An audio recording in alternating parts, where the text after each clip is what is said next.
Don't think about anything, just rest in bed. You'll be fine in 3 days. Sister, Emma Price is here to take care of me. You should go to your etiquette lessons. You'll be punished if you're late. Emma Price, lying down, said, Be careful, sister. Don't be like me, poisoned without even knowing. With my looks, who would scheme against me? Evelyn scoffed.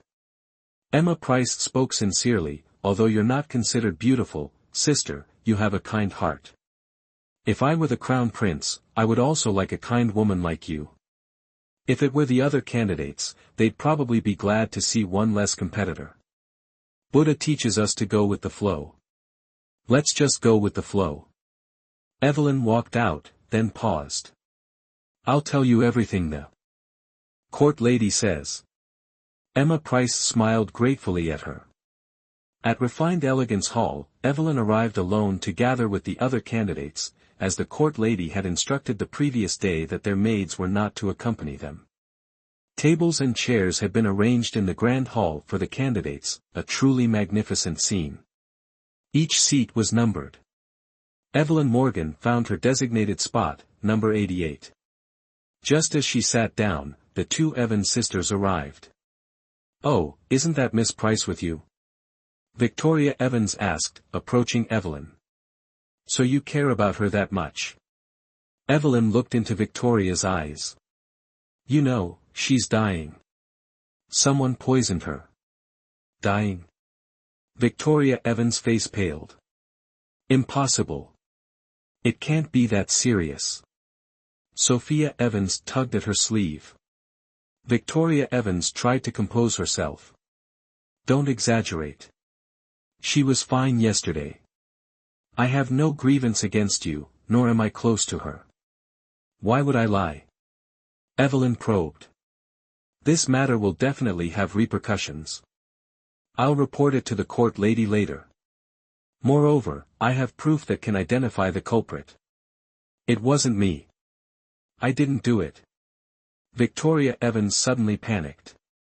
Sister. Sophia Evans called out sharply. Everything became clear. This incident was definitely related to these two sisters.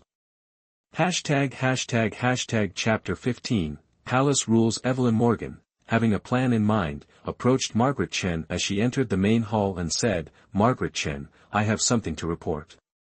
Feeling uneasy, Victoria Evans interjected, Don't say anything more.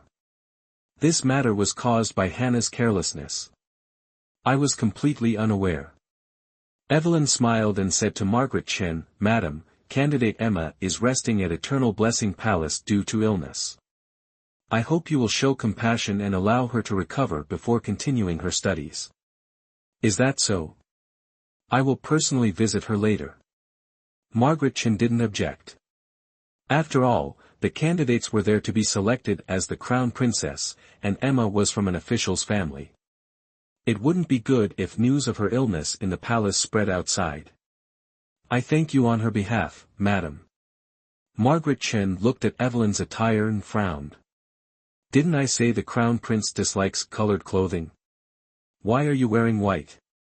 Thank you for reminding me, madam. It's just that yesterday, due to my clumsiness, all the beautiful clothes were already chosen by the other ladies. Evelyn had to offer this explanation. Judging by your tone, you don't seem angry. Margaret Chen observed Evelyn's expression. Evelyn lowered her head further. Life and death are predestined, wealth and honor are decreed by heaven. What belongs to someone belongs to them. I have no regrets and no complaints. Good, your demeanor is truly commendable. Margaret Chen praised Evelyn. Evelyn expressed her gratitude. Feeling uneasy that their conversation didn't involve her, Victoria Evans was relieved that Evelyn Morgan hadn't exposed the poisoning incident, even though her earlier confession had been embarrassing. Since childhood, she had been fascinated by poisonous flowers and herbs, believing they possessed a deadly beauty. She even persuaded her father to find a teacher specializing in this field. Even her maid, Hannah, had learned a few tricks. Yesterday, When Hannah recounted her exploits, Victoria had praised her loyalty and ability to vent her anger on her behalf. Gradually, the noble ladies and common girls found their seats and waited quietly for the court lady to speak. Margaret Chen looked over everyone and began, "From today onward, I don't care if you are the daughters of first-rank officials or commoners. Within these palace walls, you are all candidates of equal standing. Don't think you can transform from a crow into a phoenix overnight. Whether you are gold or copper, we shall see in time." Hundreds of candidate ladies replied in unison, "Thank you for your instruction, madam." Margaret Chen nodded in satisfaction and continued, "From this moment, I will teach you all the palace rules. If you are chosen as the crown princess or a concubine, these rules will stay with you for life and will be invaluable." Silence fell upon the hall, broken only by the chirping of birds outside. The candidates listened intently. These palace rules were the crucial first step to navigating palace life. If they were to ascend to the position of a phoenix, order and decorum were essential. Margaret Chen continued, "I must warn you all, during this month, absolutely do not wander around. The palace rules are strict, and the palace is vast. Some consorts prefer quiet, while others prefer liveliness. You must memorize which places you can go and which are forbidden. Violating the rules will result in punishment at best, and expulsion from the palace at worst." "Yes." Everyone replied in unison. "Have you all heard clearly? The absolutely forbidden place is the Crown Prince's bedchamber, Proud Dragon Palace, and also the Returning Dragon Residence and Proud Dragon Pavilion, where the Crown Prince frequents. However, as candidate maidens, you are not allowed to approach the Crown Prince unless summoned." Margaret Chen paused briefly, then continued, "Also, the palaces and private chambers of the king, queen, consorts, princes, and princesses are off limits." Mistress of Ceremonies Jessica Adams, standing beside Margaret Chen, added, "His Highness the Crown Prince has high standards for women. I expect all of you young ladies to be strict with yourselves. If you anger the Crown Prince, no one can save you. Is that understood?" "Yes." Evelyn Morgan replied, thinking to herself, "This Crown Prince is truly tyrannical. Does he intend to take lives at the slightest provocation? Or is it because he's accustomed to his high position that he disregards everyone?" At this moment, some famished young lady's stomach emitted a rather unrefined rumble. A few candidate maidens in the great hall immediately began to cover their mouths and giggle. Margaret Chen angrily declared, "How utterly improper. Such a small sound has made you restless. How can you be relied upon for important matters in the future? The Crown Princess is a noble mistress, the future empress. She must be imperturbable and composed. If this happens again, all of you will receive 10 strikes to the mouth." Although Evelyn Morgan hadn't laughed, she sensed the harshness of the palace rules, strengthening her resolve to leave the palace. Mistress of Ceremonies Jessica Adams stepped forward and announced, "Since everyone is hungry, bring forth the breakfast." As soon as she finished speaking, palace maids brought in steaming hot food. Soon, identical bowls, chopsticks, and dishes were placed before each candidate maiden. This time, everyone knew better than to move their chopsticks before being instructed, despite the enticing aroma. All eyes were on Margaret Chen. Food is the paramount necessity of the people, and dining in the palace is a meticulous affair. Mistress of Ceremonies Jessica Adams explained, due to differing statuses, meals also vary. As potential consorts to the Crown Prince, your dining etiquette will be even more intricate and elaborate. Someone gasped audibly. Elaborate dining was commonplace for Evelyn and other noble ladies, the palace rules were merely more complex. However, for those from humble backgrounds, it was a daunting prospect. Mistress of Ceremonies Jessica Adams continued, "Your feet must remain hidden when walking, your teeth concealed when smiling, and absolutely no unrefined sounds are permitted while dining. When serving the Crown Prince, you may not eat before he does. Your gaze must not linger on the food, nor on the Crown Prince. You may only act when permitted by the Crown Prince. If the Crown Prince is in low spirits and chooses not to dine, neither shall you. If the Crown Prince requests you pour wine, it must be neither too full nor too little, as both are considered disrespectful. If the Crown Prince requests you serve him food, your actions must be neither too forceful nor too stiff, and the portion neither too large nor too small, as these two are disrespectful. There are also numerous rules for state banquets and gatherings with princes and princesses, which I will explain gradually. Each of you will receive a menu listing the Crown Prince's dietary restrictions and preferences, which you must memorize. Any oversight could bring misfortune upon you. Hearing this elaborate etiquette, Evelyn felt even more distant from the court. She didn't understand why so many women wanted to throw themselves into this net of palace rules. Was the position of Crown Princess truly more important than everything else? Morgan Manor might not be as luxurious as the palace, but it was her home, where she could breathe freely, without constraints, with loving parents and a caring older brother. Looking at the young women her age, Evelyn Morgan couldn't help but sigh. She herself certainly wouldn't be chosen as Crown Princess, but what about these others? One of them would be bound to this vast palace, willingly spending the rest of their lives in this prison-like place. Could a moment of favor truly be exchanged for a lifetime of happiness? Was the principle of high places are no match for the cold due to everyone else's lack of understanding, or was it because she saw things too clearly? Please, dine, Margaret Chen finally commanded. She and Mistress of Ceremonies Jessica Adams observed the young women's behavior and manners. Not a single movement escaped the eyes of the two court ladies. Some of the noble ladies dined gracefully and politely, clearly well-bred. The commoner girls who were fortunate enough to be selected, rarely seeing such a lavish spread, revealed their true natures. Some ate ravenously, some were reserved, and others maintained proper decorum. Evelyn Morgan didn't overthink it, dining as usual, unconcerned with the gazes of others. She couldn't bring herself to feign ignorance or clumsiness. She ate very little and was the first to set down her chopsticks. Their lessons began as soon as they finished their breakfast. Evelyn Morgan gazed out the window. From her seat, she could easily see the beautiful sunlight outside and the small birds hopping on the branches. A gust of wind blew, and the little birds took flight.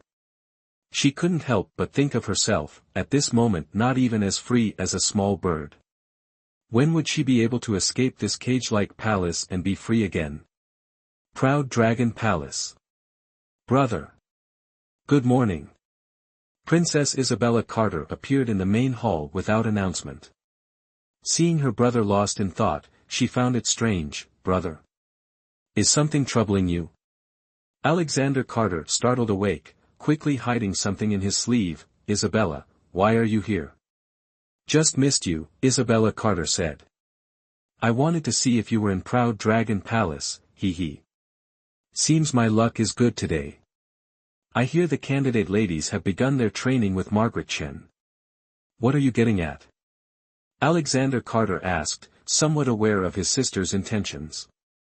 I'm free anyway, brother.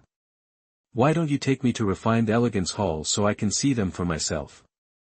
That Margaret Chen has always been strict. I wonder what sort of shape she'll whip these candidates into.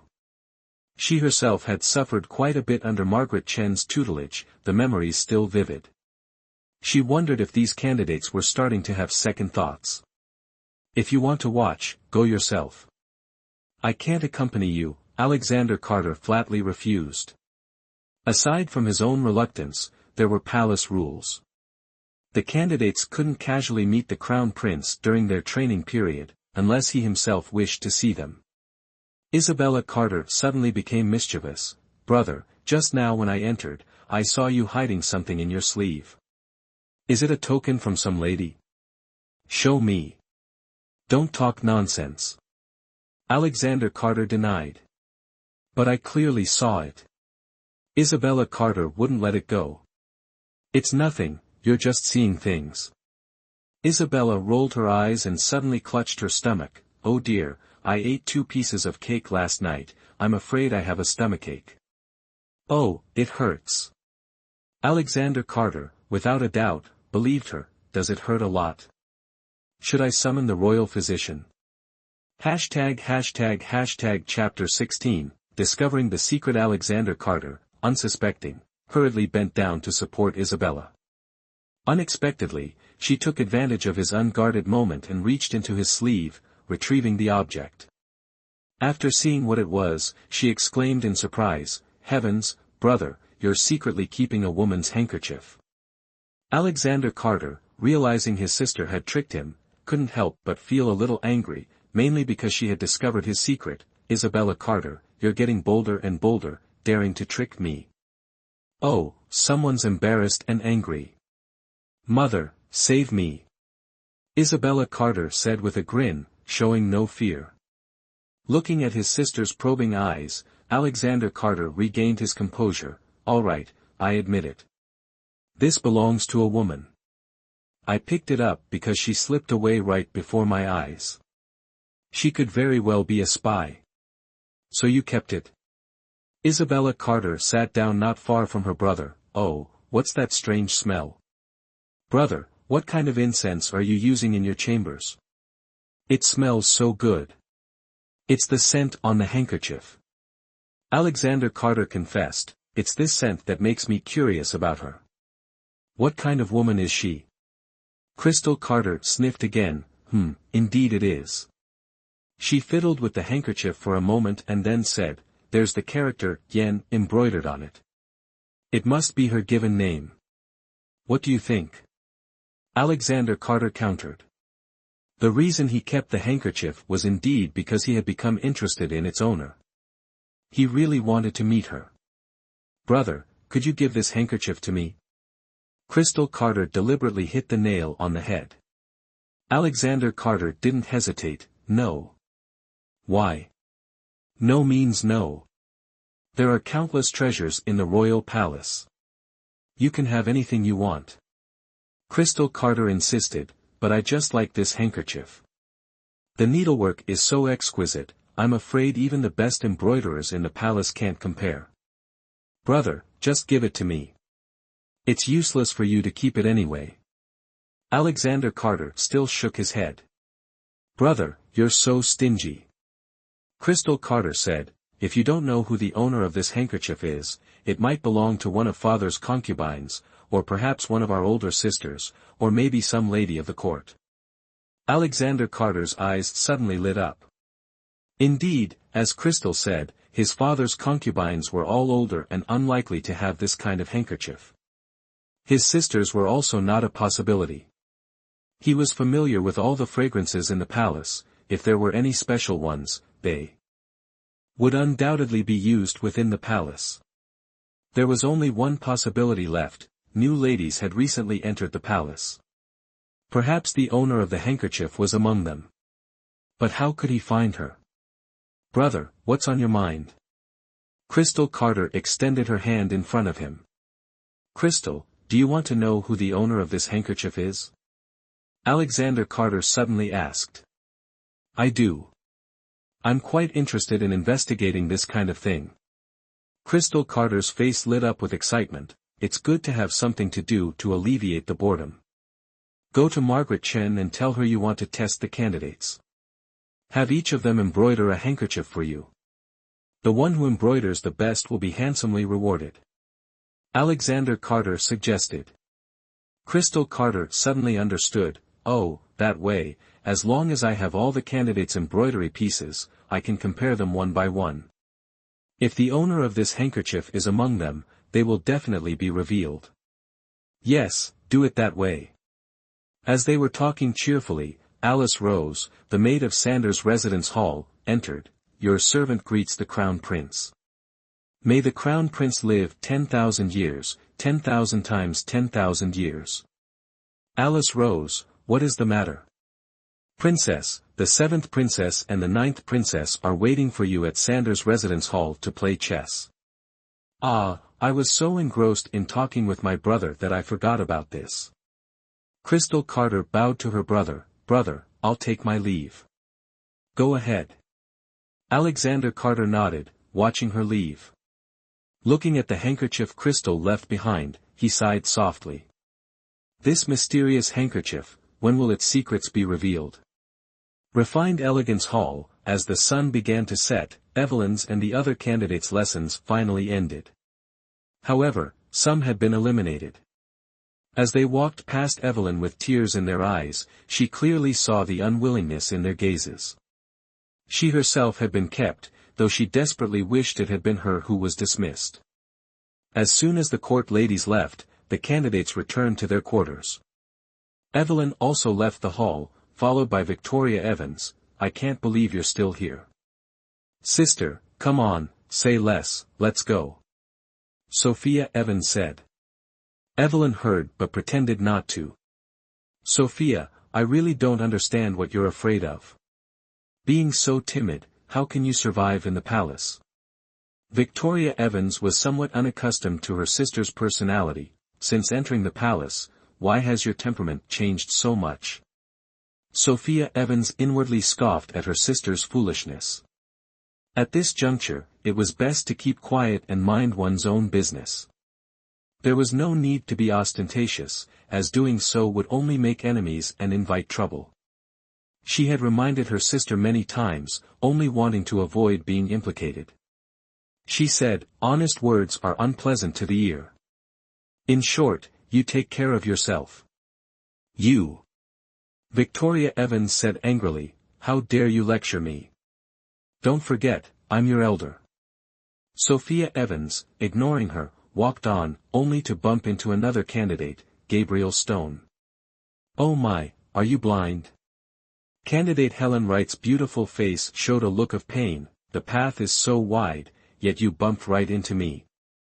I apologize, it was my fault. Sophia Evans said. Is an apology enough? Helen Wright yelled, if something happens to me, can you compensate me? So, what does the young lady want? Sophia Evans also got angry, since you can still yell so loudly, it shows you're alright. What if I have internal injuries? Helen Wright argued forcefully. Victoria Evans, her face full of indignation, walked over. Why waste your words on her? She turned to Helen Wright. We are the daughters of the general's mansion, what can you do to us? Just because you're the Prime Minister's daughter doesn't mean you can do as you please. Don't forget, this is the Imperial Palace. As the court lady said, we are all candidate consorts, equal in standing. My uncle is a high-ranking official in the Ministry of Rights. What's all this commotion? Have you no sense of decorum as young ladies? The court lady suddenly appeared before them. The three of you, kneel here for an hour and reflect on your behavior. All three remained silent. Evelyn Morgan, come back here, the court lady called. Evelyn, already walking away, had to turn back. Honored official, what are your instructions? They must kneel here for an hour. I have business to attend to. You will supervise them. Remember, do not allow them to rise before the hour is up. Yes, ma'am. The Evans sisters and Helen Wright, though resentful, were helpless and knelt. Victoria Evans glared at Evelyn Morgan with murderous intent. Because the four harbored some animosity towards each other, none of them initiated any further conflict. As dusk deepened over Chang Tui Palace, Diana Spring and Clara Moon, worried about their mistress's late return, grew increasingly anxious. Sister, it's late. Shouldn't the candidate consorts have been dismissed by now? Why hasn't our mistress returned? Indeed. Could they still be studying? Diana Spring said, but I've seen the candidates from the nearby palaces return already. That's true. Could something be delaying our mistress? Well, let's not speculate here. Let's go out and look for her. Diana Spring said. Just as they were about to leave, Evelyn returned. Diana Spring immediately rushed to greet her. Mistress, you're finally back. Are you tired? I apologize for worrying you. Evelyn recounted the events. Humph, it was that chrysanthemum maid playing tricks again. Serves them right to be punished. Clara Moon said, in my opinion, those Evans girls should have knelt for 3 hours. Like maid, like mistress. Mistress, you must be wary of them causing trouble. Don't worry, I know what I'm doing. Evelyn reassured them. Mistress, it's time for dinner. The Imperial kitchen has sent it over, but I'm afraid it's gotten cold. It's all right, I don't have much of an appetite anyway. The moon quietly ascended. Mistress, it will be a full moon again in 2 days. Diana Spring gazed at the moon outside. Let's not talk about that. Evelyn deliberately changed the subject. I wasn't here today. Did you find anything to amuse yourselves? Diana Spring replied, Mistress, the Imperial Palace is so vast, we didn't dare wander too far for fear of getting lost. Yes, and we were worried about you, Mistress. We only strolled in the nearby garden. You know, the flowers here are so beautiful, some of which we've never seen before. Clara Moon added. The world is vast, and nature is infinitely diverse. Evelyn smiled. I asked the head court lady of Chang Tui Palace, and she warned us not to wander, lest we stray into another palace and be reprimanded. Mistress, there are so many rules in the palace, it's quite overwhelming. Diana Spring continued. Evelyn said, the royal palace truly has the most rules. Ah, have you all visited Emma yet? Yes, we have. Emma Price said her young mistress has recovered very well and feels much better, Diana Spring replied. That's good. It's late now. We'll visit her again tomorrow morning and change her bandages. Suddenly, Clara Moon said, Miss, where is your silk handkerchief? Huh? Evelyn Morgan was stunned. Miss, there's a bit of dust on your face. Use the silk handkerchief to wipe it off, Diana Spring explained. This. I lost it yesterday, Evelyn hurriedly said. It's all right, I'm not going out anyway. I can just wash my face. That's true, Diana Spring chuckled softly. I saw it in your hand yesterday afternoon, Mississippi. How can you say it's lost? It's been with you for so long, Clara Moon said regretfully. I'll embroider a new one when I have free time, Evelyn said. Miss, your needlework is incredibly exquisite. Everything you embroider is beautiful, Diana Spring complimented. Miss, what are we learning tomorrow? Clara Moon casually asked. Needlework, Evelyn replied. Diana Spring suggested, Miss, with your skills, embroidering flowers shouldn't be difficult.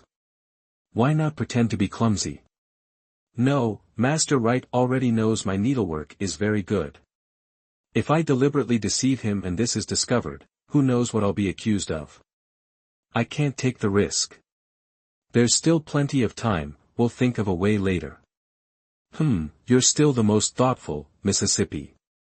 Just consider what I said as nonsense, Clara Moon said. Hashtag chapter 17, Needlework. The three chatted for a while longer before going to bed. The next morning, Evelyn went to Emma Price's room and saw her sitting in front of her dressing table, looking cheerful. Evelyn said, it seems you've recovered 70 to 80%.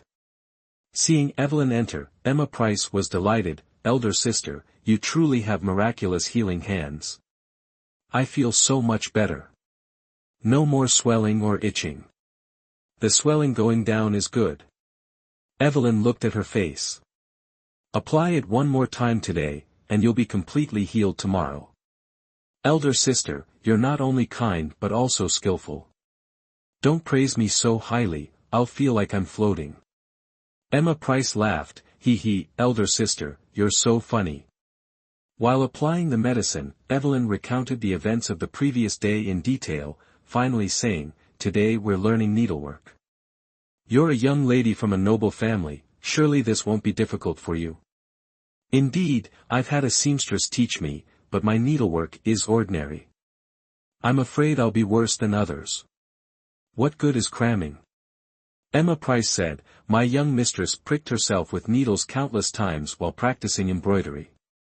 When she first started, there were always a few needle holes on her hands every day.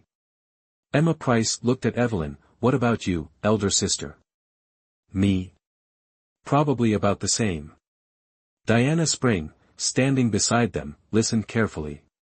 Her young mistress never lied. But since entering the palace, she couldn't help but speak against her heart. Her mistress's needlework was truly exceptional, not an exaggeration. Even the seamstress who had taught her before had lamented her own inferiority, praising her mistress's talent profusely. Today, the needlework instructor at Refined Elegance Hall was Helen Chase. Dressed in flowing attire, she appeared gentler and less severe than Margaret Chen. She addressed the group. As women, needlework is a mandatory skill, and those aspiring to elevated positions must be especially adept. Here are assorted fine silks and handkerchiefs. Today, I shall assess your needlework. Yes, ma'am. Embroider handkerchiefs. Was I overthinking? Evelyn eyed the white handkerchief presented by the court lady. Helen Chase continued, this morning, Princess Lu commanded a display of needlework talent from the candidates. Each of you will embroider a silk handkerchief for her. The princess will handsomely reward the finest piece. The theme is spring, and you must embroider the 4 characters, Cha Tu Yen Hong. You have 3 days. Remember, no outside help. Discovery will implicate your entire family. Yes, ma'am. Begin. Helen Chase commanded. The room buzzed with activity as candidates selected silks, sketched designs, and threaded needles, each hoping to win the princess's favor. Evelyn approached the task with utmost seriousness. She secured the white handkerchief in an embroidery hoop, sketched her design on paper, chose suitable silk threads, and threaded her needle. With nimble fingers, she began to embroider a peony, her favorite flower and subject. Floral embroidery posed no challenge. By 10, she had completed 100 flowers in splendor. Her recent piece, Dragon's Gate Leap, hung prominently in the Imperial Silk Workshop, attracting customers. At some point, Helen Chase approached Evelyn, admiring her deft handiwork. Though unfinished, the skill is evident. Ingenious design, masterful technique, commendable. You flatter me, ma'am, Evelyn replied, aware of the envious and disdainful glances from others. As the instructor moved away, whispers began. What's so great? Just needlework. Plain looking, nothing to fear, Victoria Evans muttered while stitching. Helen Wright chimed in, I don't believe I'm inferior. I've embroidered since I was 8. Skill means nothing without the princess's favor. Victoria Evans added. Victoria Evans, Helen Wright, silence. Helen Chase called out, restoring quiet to Refined Elegance Hall. After lunch, Helen Chase demonstrated new embroidery techniques, which Evelyn absorbed intently. She grasped the principles quickly, mastering most of the techniques. Palace life, she realized, had its advantages. Today, she had learned something valuable. The sun was setting when Helen Chase dismissed the class. Evelyn had completed only 1 peony, finishing would require 2 more days. To avoid further delays and potential trouble from Victoria Evans and others, she hurried back to Eternal Blessing Palace, bringing silk and a white handkerchief for Emma Price. Nearing the palace, she spotted Diana Spring and Clara Moon.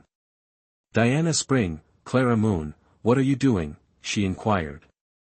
Miss, we had nothing to do in Eternal Blessing Palace, so we're gathering petals for sachets. We're almost finished, Diana Spring replied. Pick only the freshest blooms, Evelyn instructed. Wash and dry the petals before use. Miss, shall we gather some for you? Let's gather together, Clara Moon suggested, then glancing at the sky, added, no need, miss. You should rest. We'll finish quickly. All right, I'll go ahead then, Evelyn said. Entering Eternal Blessing Palace, she intended to give Emma Price the supplies but found someone already there. Victoria Evans, are you here to apologize? Evelyn asked. Sister, you're just in time, Emma Price said, hiding behind Evelyn. She just demanded why I wasn't dead from the poison yet. Emma, don't be afraid. This is the palace, she won't dare act rashly. Evelyn turned to Victoria Evans. This is Eternal Blessing Palace, our temporary residence. You're not welcome. If you're here to apologize, my sister will accept it. Otherwise, leave immediately. You recovered quickly. Victoria Evans remarked. Did Evelyn Morgan find you a physician? No, this is the palace. Ah, I see. You dared to summon the royal physician. We didn't. Emma Price shook her head, near tears. Accusations are easy to make, Evelyn countered. If you want to escalate this, you're the one at fault. Think carefully. You. Victoria Evans was speechless. Leave now, Evelyn insisted. Humph, Evelyn Morgan, just you wait. Victoria Evans spat, storming off. Emma Price watched her go. Sister, I fear this will implicate you. Don't worry. We'll handle whatever comes, Evelyn reassured her calmly. Emma Price sighed in relief. Thank goodness you're here. Evelyn handed the silk and supplies to Emma Price. This is the embroidery due in 3 days. Don't delay. She reiterated the requirements. Thank you for thinking of me, sister. You're too formal. While daylight remained, they had a quick dinner. In the hall's candlelight, they sat facing each other, each embroidering their handkerchief. Sister, your needlework is exquisite. I'm no match for you, Emma Price admitted. Not at all, Evelyn demurred.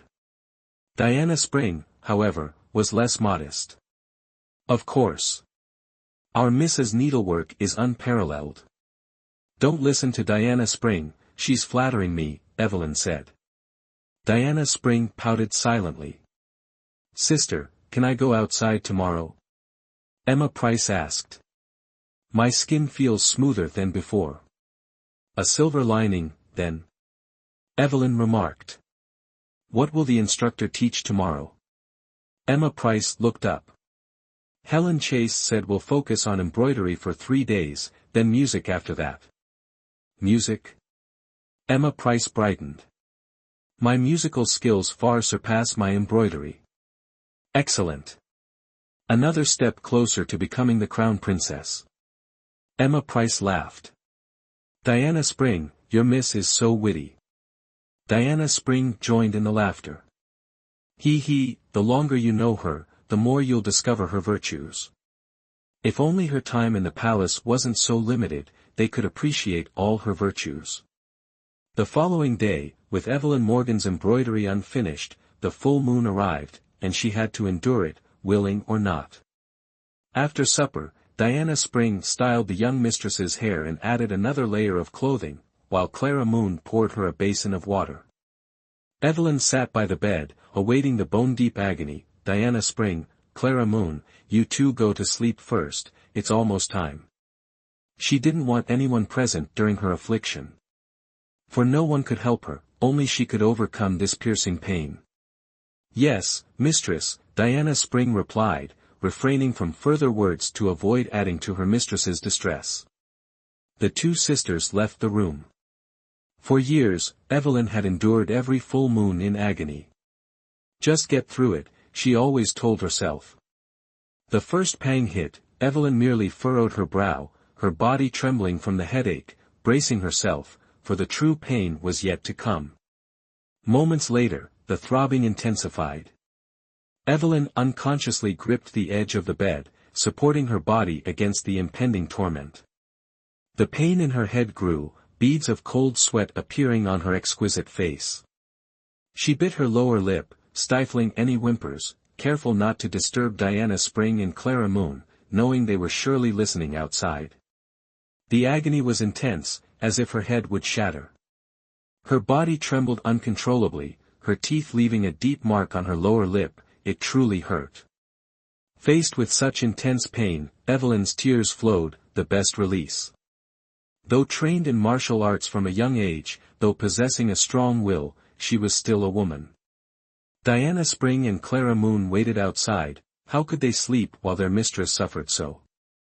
They only blamed themselves for their helplessness. Why would heaven torment their mistress so? With such a kind heart and breathtaking beauty, she had to endure pain others didn't. If they could, they would gladly bear it for her. Unable to bear it any longer, the two returned to their mistress's side.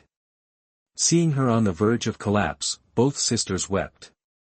"Mistress, don't hold back, cry, it will ease the pain," Diana Spring said, cradling Evelyn's head. "No, this is the Imperial Palace, will be discovered," Evelyn gasped through the agony.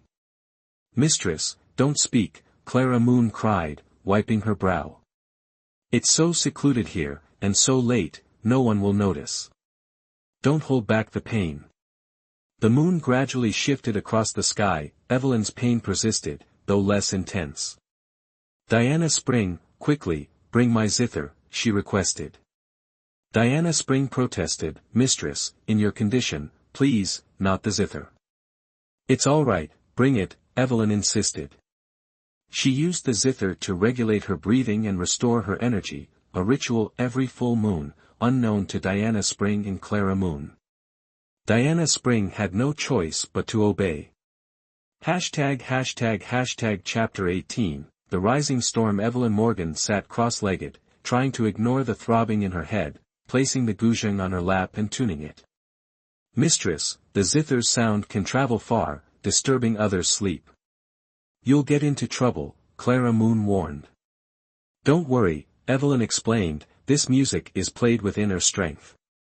Ordinary people far away can't hear it." "Oh, so that's how it is." Indeed, as the melody emerged, soft and gentle, it seemed to exist only at the lady's fingertips. Diana Spring and Clara Moon were finally at ease. Evelyn skillfully plucked the strings, channeling all her suffering through her fingertips onto the instrument, letting the music soothe the weakness in her heart. At Proud Dragon Palace, Alexander Carter lay in bed, tossing and turning, unable to sleep.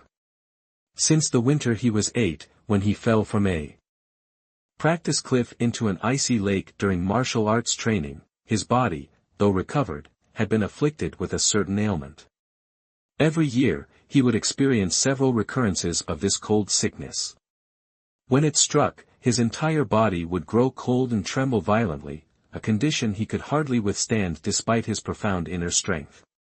Therefore, that year, the emperor had specifically decreed the construction of Scarlet Flame Lake, a place exclusively for him, forbidden to all others.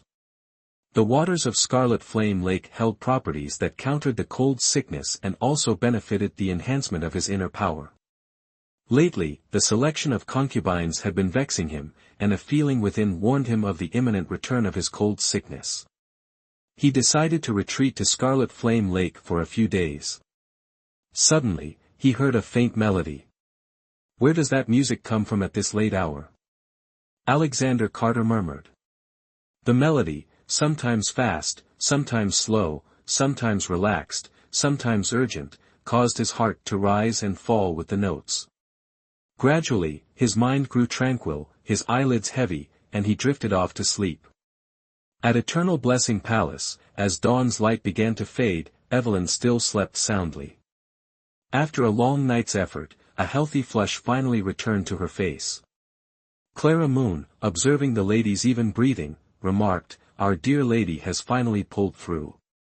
Diana Spring, reluctant to wake her, whispered, "Hush, let her sleep a little longer." Just then, Emma Price knocked on the door. Sister, are you awake yet? I have some embroidery I'd like your guidance on."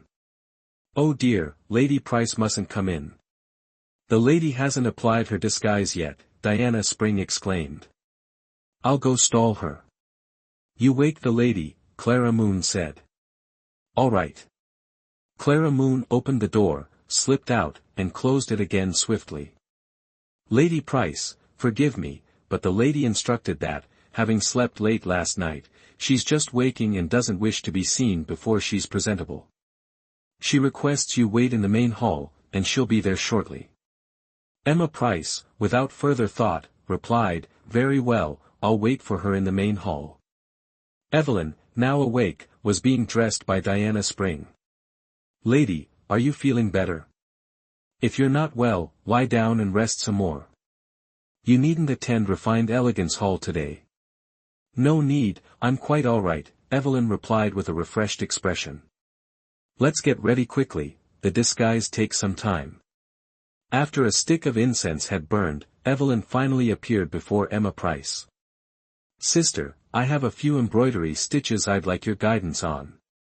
You simply must be my teacher, Emma Price said, looking at Evelyn's face. Sister, did you not sleep well last night? You seem a bit pale.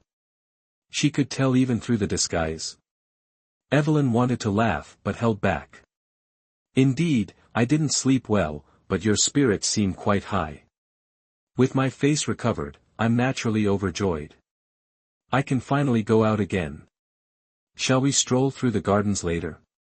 Evelyn suggested. Splendid.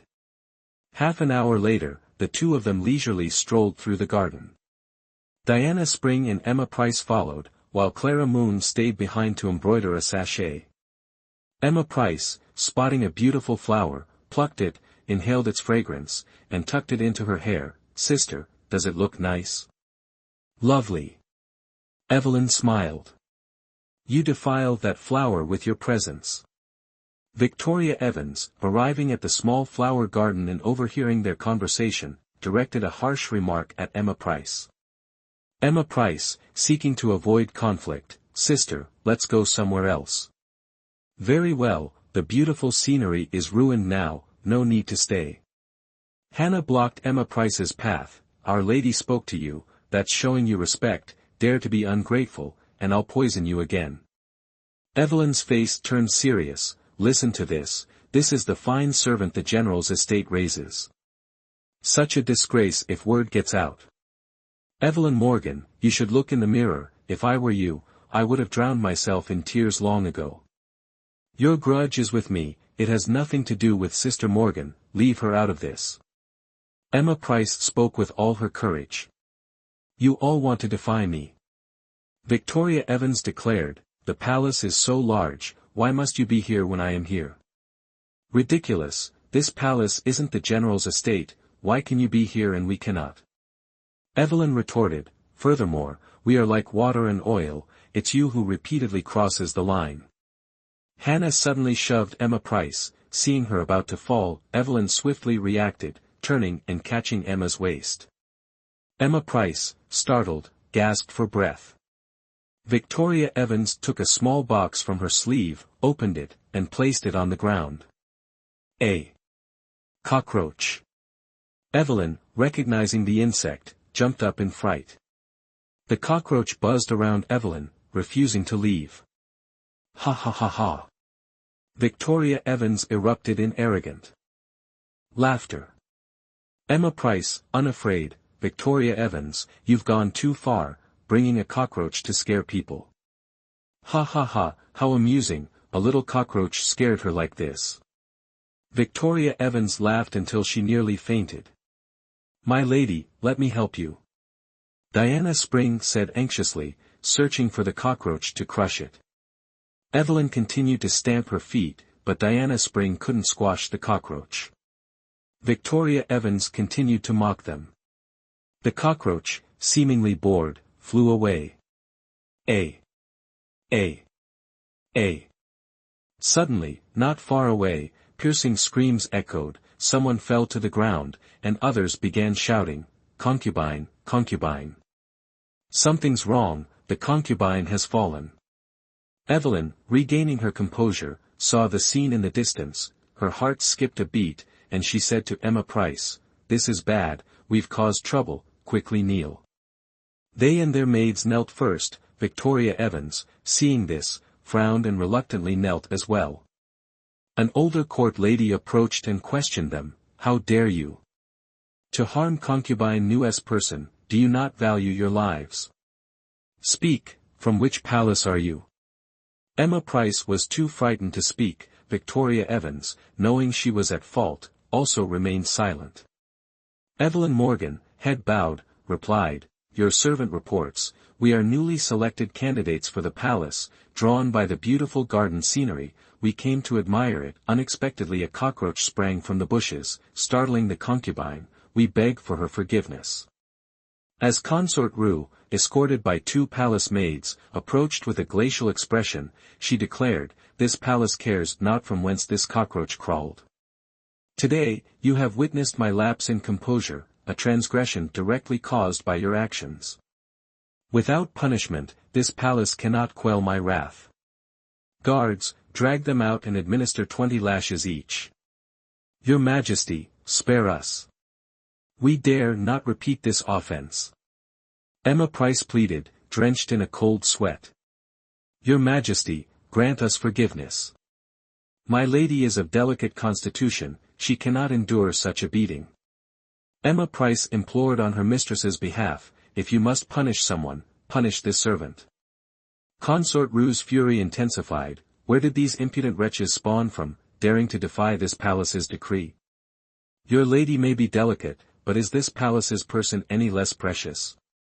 This servant did not mean that. This servant is. Emma Price stammered, her words lost in panic. Celine Shade, slap her mouth. See if she dares utter another insolent word. Yes, Your Majesty.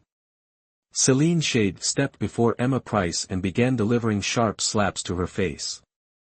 Emma Price. Emma Price watched her companion's punishment, powerless to intervene. Evelyn, after a moment of contemplation, spoke, "Your Majesty, you occupy a position of great esteem. Why lower yourself to our level, we who are unversed in courtly customs? We, the newly selected candidates, are still under the tutelage of the palace matrons. Any perceived impropriety will be rectified. We implore your Majesty's magnanimity and forgiveness. We shall forever remember your grace, and even beyond these palace walls, we will extol your virtues. Oh! You possess a silver tongue." Consort Ru regarded Evelyn. "Raise your head." Evelyn obeyed. Alas, what a pity. Such eloquence resides within a vessel of such commonplace appearance. Very well, if this palace were to mete out punishment, wouldn't it appear petty? However, some penalty must be enforced. Celine Shade, summon Margaret Chen. Inform her that this palace has instructions. Celine Shade ceased striking Emma Price. "At once, Your Majesty." Consort Ru surveyed the 6 before her. "Listen closely. This palace cares not for your lineage or who stands behind you. Within these palace walls, Consort Ru is not to be crossed. Today, my mood is favorable. The beatings and reprimands have been administered. Remain kneeling." After a considerable period of kneeling, Margaret Chen finally arrived. "This official greets Consort Ru. Celine Shade has informed me of the matter. I will take these selection candidates and instruct them further. Your Majesty may rest assured. The instruction of these candidates is a grave responsibility. You must be strict with them. Should this palace witness further transgressions, do not expect leniency. This official thanks Your Majesty for the guidance." Margaret Chen bowed deeply before Consort Ru. "Enough. This palace is weary and wishes to enjoy these blossoms. Take them away and ensure they are thoroughly disciplined. This official is grateful for Your Majesty's guidance. I shall take them now." Margaret Chen, her face stern, addressed the group. "Evelyn Morgan, Emma Price, Victoria Evans, you will present yourselves at Refined Elegance Hall for wall-facing contemplation." "Yes, Madam Chen." Emma Price and Diana Spring departed together, followed by Hannah. At Refined Elegance Hall, Margaret Chen's voice resonated with authority. "The 3 of you, kneel. It seems the instruction in palace etiquette these past days has been wasted." Evelyn and the others simultaneously knelt. "Listen, you're not going anywhere today. Kneel here and memorize the palace rules. If you miss a single word, you'll kneel for another watch." Margaret Chen declared. "Yes, ma'am." The 3 replied in unison. Furthermore, you needn't submit your embroidery tomorrow. Insulting consort Ru is a grave offense. The consort's magnanimity today is a great blessing. Forget about the princess's generous reward, consider this a lesson. Yes, ma'am. The three reacted differently to this punishment. Evelyn was indifferent, as she hadn't desired the princess's reward. Emma Price felt sorry for Evelyn, whose exquisite embroidery was now wasted. Victoria Evans inwardly resented Margaret Chen's punishment but dared not openly defy her. #### Chapter 19, Music #### Chapter 20, Bathing in the blazing flame pond. Victoria Evans was indeed talented, the pipa in her hands seemed to possess a soul, the melody flowing and touching hearts. As the music ended, Sophia Evans applauded, praising, "Sister, your pipa skills are truly superb. Hear that? This is what you call a master." Victoria Evans boasted. Evelyn stood, stating, "Beautiful instrument, beautiful music, but for a commoner like me, it's all wasted." "Oh, I understand now." Victoria Evans, believing herself superior, quipped, "So I've been playing for a cow." Laughter echoed through the hall. Evelyn, seemingly unfazed, took the pipa from Victoria Evans, applied pressure with 2 fingers, snapping a string silently, then released it. "Oops, Lady Evans, such strength to break a string. Insolent. You must have broken it yourself." Victoria Evans retorted, "I've never broken a string while playing. I'm a delicate woman, afraid of even cockroaches. How could I possibly break a pipa string? Who knows if you're hiding your skills?" Victoria Evans pressed, "Last time, I clearly saw Emma Price fall after being pushed by Ju Xiang, yet you caught her with a few twirls. How peculiar." "Sister." Sophia Evans was speechless. Why did her sister always reveal their weaknesses?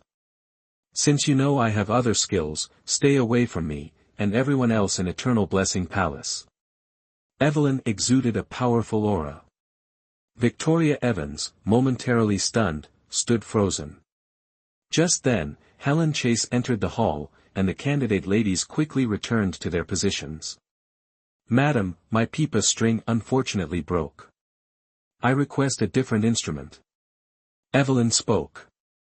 "How could such a fine string break?" Helen Chase scolded, "Evelyn Morgan, I didn't want to make things difficult for you, but you're truly inept, always causing trouble. Today, after class, you will stay and clean the hall and organize the instruments alone. No one is allowed to help. Understood?" "Understood," the candidate ladies chorused. "Yes," Evelyn reluctantly agreed, glancing up to see Victoria Evans's smug face and Emma Price's worried gaze. By the time everyone left, dusk had fallen. Emma Price, the last to leave, said to Evelyn, "Sister, do you need me to stay and help?" Evelyn, naturally refusing, shook her head. "No need. Don't disobey Helen Chase's orders. Tell Diana Spring and Clara Moon not to worry, I'll return to Eternal Blessing Palace quickly." Emma Price sighed and departed. Diana Spring and Clara Moon, learning of their lady's punishment, could only fret helplessly.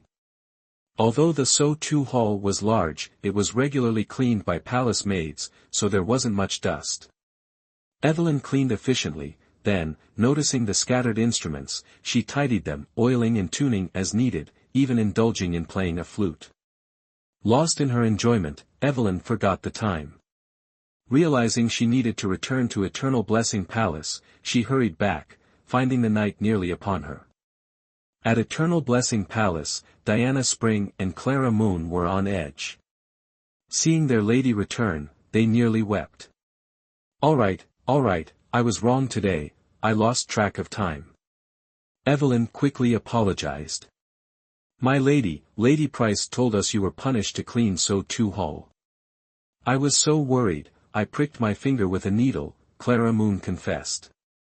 "You must be tired after working so late." "My lady, are you hungry?" Diana Spring inquired. "Not hungry, nor tired, but itchy and uncomfortable," Evelyn replied. Clara Moon quickly understood. I understand, my lady. Cleaning the hull must have made you sweat, causing discomfort. I'll fetch water for you to bathe. She then left. It's a pity there's no wooden tub here, and it's dark. Tomorrow, I'll ask the head maid about a proper bathing area. Tonight, we'll make do. That's all we can do. As the night deepened, Diana Spring and Clara Moon, after attending to their lady's sleep, returned to their room. But Evelyn couldn't sleep. The moon emerged from the clouds, shining through the window, reminding her of her first night there, bringing a smile to her lips. Suddenly, she heard a scratching at the door, growing increasingly unsettling. She rose to investigate. Finding no one, she looked down to see a small rabbit. Bringing it into the light, she was startled to find its white paws covered in blood, seemingly injured. As Evelyn examined it, the frightened rabbit kicked off, hopping onto the table and escaping through the slightly ajar door, disappearing into the night. Blazing Flame Pond, Evelyn immediately gave chase. The rabbit, frantic and swift, hopped pathetically with its injured leg. After a long run, perhaps due to the injury, it suddenly stopped, lying motionless. Evelyn finally caught up, gently scooping it into her arms. Under the moonlight, she saw its hind leg, bitten by something, still bleeding. It needed immediate attention. Where was this? Evelyn now looked around, taking in her surroundings. Trees abounded, the ground carpeted with fragrant flowers and herbs. The moon cast its reflection upon a deep, wide pond. Evelyn approached, testing the water with her hand. It was warm. Not far off stood a house, dark and indiscernible. Evelyn washed the rabbits wound in the warm pond water, then carefully unwrapped the silk ribbon from her hair to bandage it. Soon, the rabbit revived, springing from Evelyn's grasp and vanishing into the undergrowth. Where was she? How could she return? Evelyn felt a pang of unease. She looked around, hearing only insect chirps. Even the trees seemed unusually still. She gazed at the large pond, once more dipping her hand into the pleasantly warm water. Remembering she hadn't bathed in days, and her clothes were now bloodstained from rescuing the rabbit, Evelyn made a bold decision. She undressed, slowly stepping into the pond. The warm water cleansed her, bringing an unprecedented joy. She tried to stand, but the pond was too deep. Quickly, however, she found a shallower spot, close enough to reach her clothes. Evelyn reveled in this rare bath, occasionally splashing playfully, her contented laughter echoing, oblivious to the presence of someone in the nearby house. Due to a recurring chill, Alexander Carter was alone at Blazing Flame Pond. He cultivated his power within the pond, its warmth dispelling his coldness, before meditating in the adjacent house. He'd heard the splashing during a crucial point in his practice, but avoided distraction. When he finished and looked closely, he gasped. Was he dreaming? A woman bathed in his pond. Her long black hair spread like a dark lotus blossom in the water. As her back was turned, he couldn't see her face. Who was she? How dare she bathe here? He heard her soft, joyful laughter, so carefree and unrestrained. Alexander Carter couldn't define his feelings, joy or anger. He felt a sudden curiosity about the face behind the long hair and melodious voice. As if hearing his thoughts, the woman slowly turned. He almost stopped breathing. Under the moonlight, her face was revealed. Willow-like brows, cherry lips, star-like eyes, and skin as white as snow, her smile was captivating. Her beauty surpassed even the radiant moon. He'd met many women, but none as beautiful as this. Her beauty was genuine, completely natural. Alexander Carter didn't want to blink, fearing it would all vanish. He moved silently, swiftly exiting Blazing Flame Pond, unnoticed by the woman. Taking a quiet breath, he used his lightness skill to appear behind her. Who are you? Though his voice was soft, it startled Evelyn. She cried out, then reacted quickly, covering her chest with one hand while reaching for her clothes with the other. With impressive lightness skill, she leaped from the water, twirling to wrap her clothes around her, then fled. Alexander Carter wouldn't let her escape so easily. Using instantaneous movement, he blocked her path. Who are you? Why are you here? How did you enter? This is the 8 trigrams formation.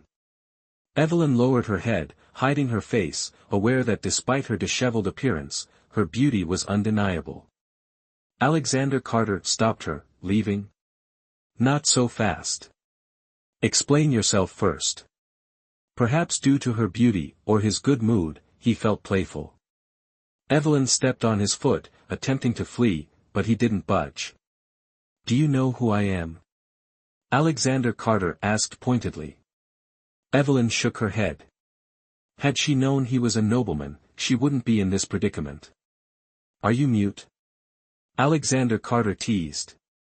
Mute? Evelyn seized the idea, uttering a few sounds. Alexander Carter smirked. Truly mute? Don't worry, I have a cure for muteness. He leaned down, kissing her lips. Her sweetness surpassed his imagination. For a moment, he lost control, then caught a faint fragrance. You, shameless.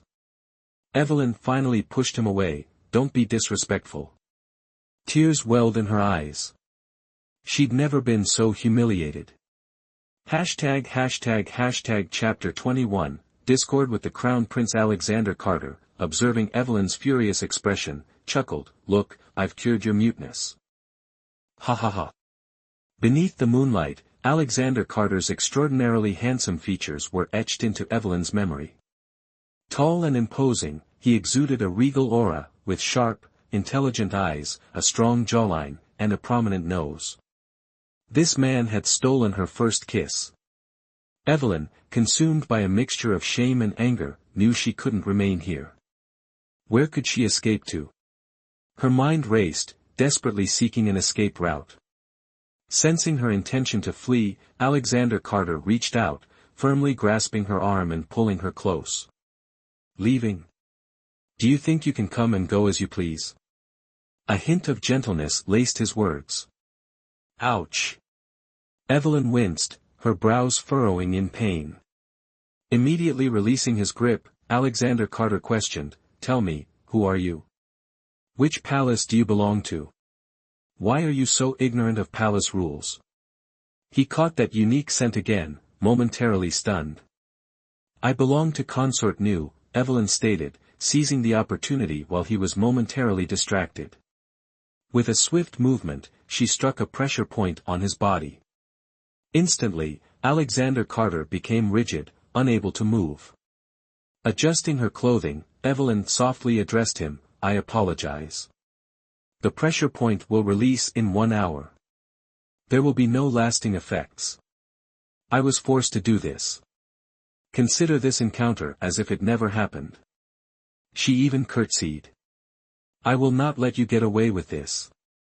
Alexander Carter spat venomously, yet could only watch helplessly as she departed.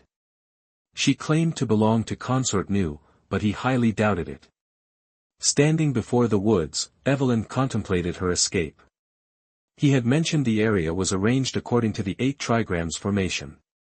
Could she use this knowledge to find her way out? Taking a chance, Evelyn followed the principles of the 8 trigrams formation. Soon enough, she successfully emerged from the woods and followed the path back to her quarters. Half an hour later, the pressure point on Alexander Carter released. This mysterious woman had left him with not only questions about her identity but also a profound sense of defeat. Twice now, he, the crown prince of the Golden Willow Kingdom, had been bested by a woman. Captivated by her beauty and fragrance, he couldn't shake her from his thoughts. He stood by the shores of Scarlet Flame Lake, lost in thought. The woman had vanished, successfully navigating the 8 trigrams formation. Clearly intelligent, her lips were unforgettable. It was the first time he had so passionately kissed a woman, leaving him with a burning desire. Who was she? Frustrated, Alexander Carter stamped his foot, then noticed a small sachet lying quietly where she had placed her clothes. He bent down and picked it up. A strange amusement washed over him. Both times he had been outwitted, the woman had left behind a fragrant object, like some sort of omen. Both the handkerchief and this sachet carried the same scent. Could it be the same woman? Haunted by these questions, Alexander Carter couldn't sleep. Even when he finally drifted off, his dreams were filled with her captivating image. Eternal Blessing Palace Evelyn Morgan, cheeks flushed, returned to her bed, tossing and turning, her mind replaying the recent events. Heavens, how could she have done something so shameful? Who was that man? Did he see her body? Living within the palace, with such treatment, there couldn't be many men like him. He was likely a prince. Fortunately, she disguised herself daily. Even if he wanted to find her, he certainly wouldn't be able to. The next morning, Diana Spring, noticing her mistress's weariness, inquired, "Miss, did you not sleep well last night?" I just had a very long dream," Evelyn replied, deciding to treat last night as just that. "Miss, the water is ready. Please wash your face," Clara Moon announced, carrying in a basin of fresh water. As Evelyn dipped her hands into the basin, she realized something astonishing. Since last night, the rash on her wrists and arms had vanished, and the itching was gone. What was this? She distinctly remembered skin-to-skin contact with him. Could her ailment be completely cured? "Miss, is something wrong?" Clara Moon asked, glancing at her mistress and then at the water. "Is the water not clean?" "Oh, no," Evelyn responded, snapping back to reality. "The water is perfectly clean." Just as she finished washing and changing, a palace maid arrived with breakfast. "Miss, Margaret Chen says you must diligently practice your music. There's an assessment in 3 days." "I understand." "Thank you," Evelyn replied gratefully. As the maid departed, Diana Spring quickly asked, "Miss, in front of the high-ranking official, did you truly not know music?" "This time, I feigned ignorance," Evelyn admitted frankly. "Because I intentionally broke the string, Helen Chase punished me with cleaning the main hall." "I knew you did it on purpose, Miss," Clara Moon declared proudly. "Miss Price told us that Miss Evans was blamed for the broken string and that you were implicated. She doesn't know that the truly clever one is our Miss." "Miss, will you still practice?" Diana Spring inquired further. "Yes, but you'll practice for me. There's a zither here. When you're free, play a little," Evelyn instructed Diana Spring. "Miss, please spare me. I don't know how to play," Diana Spring pleaded, waving her hands dismissively. Evelyn chuckled. "That's precisely why you'll play."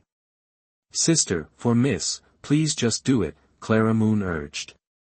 "Diana Spring, I'll reward you." "Miss, what reward?" "I'll give you my sachet." Evelyn reached for it, her hand freezing. Her sachet was gone. "Wonderful. The one you always wear." "Well, I'll embroider you a new one." Diana Spring brightened considerably.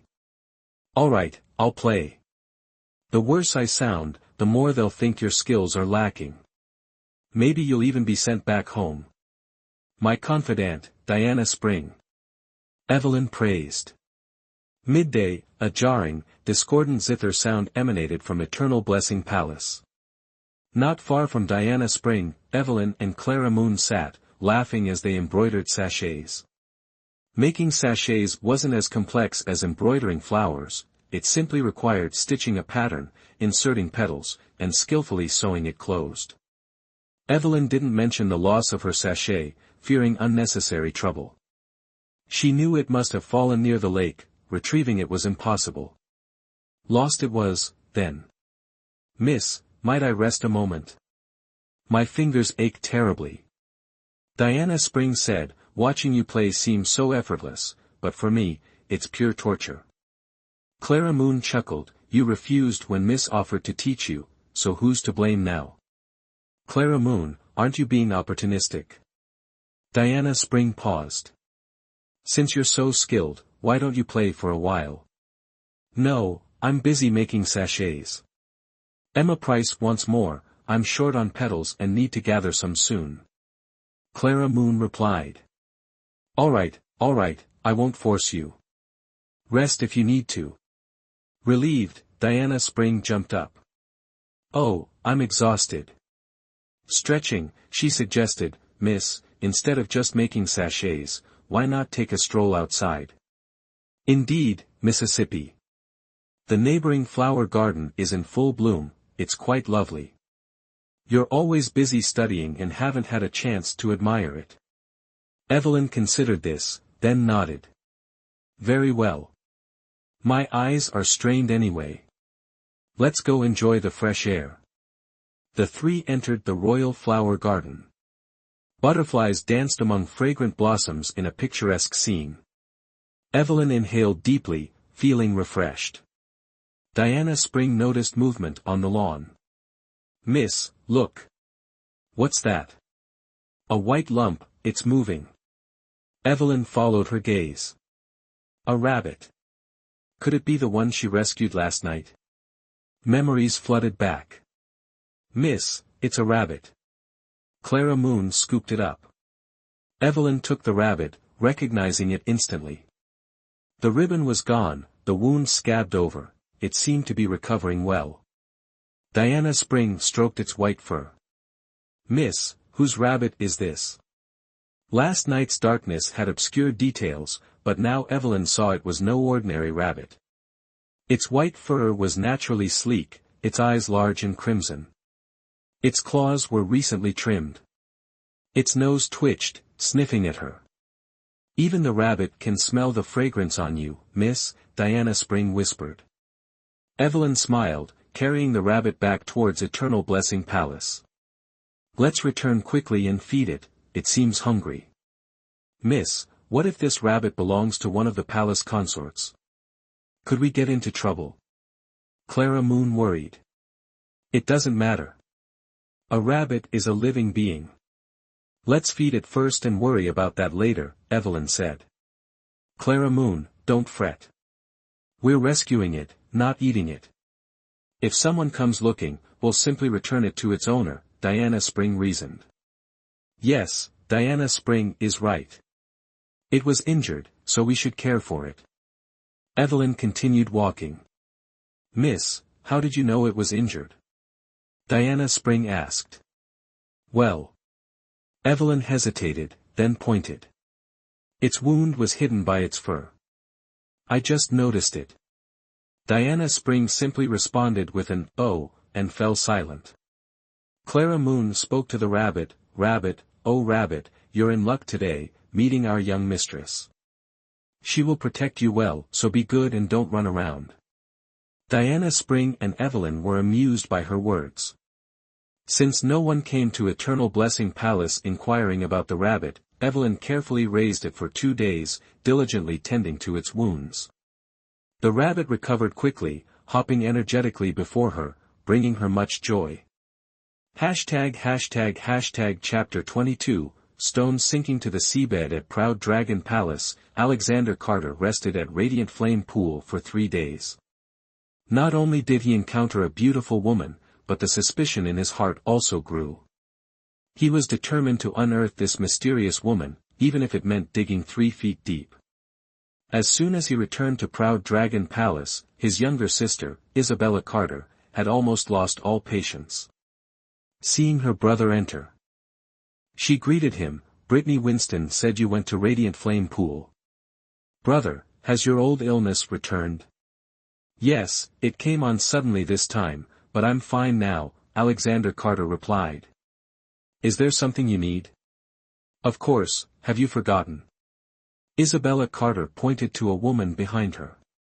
She is the most skilled embroiderer in the palace, and she has brought the embroidery pieces of all the candidate women. Alexander Carter's interest was immediately piqued. He personally returned to the back chamber, retrieved the carefully stored silk handkerchief, and handed it to his sister. Compare them carefully. Leave it to me. Isabella Carter gave the silk handkerchief to the waiting embroiderer. Jean Nuang, examine it closely. Yes, princess. Jean Nuang took the silk handkerchief from the princess and carefully observed it. Brother, your complexion looks good. You must have recovered, right? Isabella Carter sat down. I was very upset when I heard you went to Radiant Flame Pool. When you fell into the icy lake that year, I was still young and didn't understand. Mother mentioned it more than once. She said the imperial physician spent a lot of effort to save you. If you hadn't survived, Mother said she would have followed you. Thinking back, Mother truly loved you, so she worried about choosing a crown princess for you. Alexander Carter rubbed his forehead.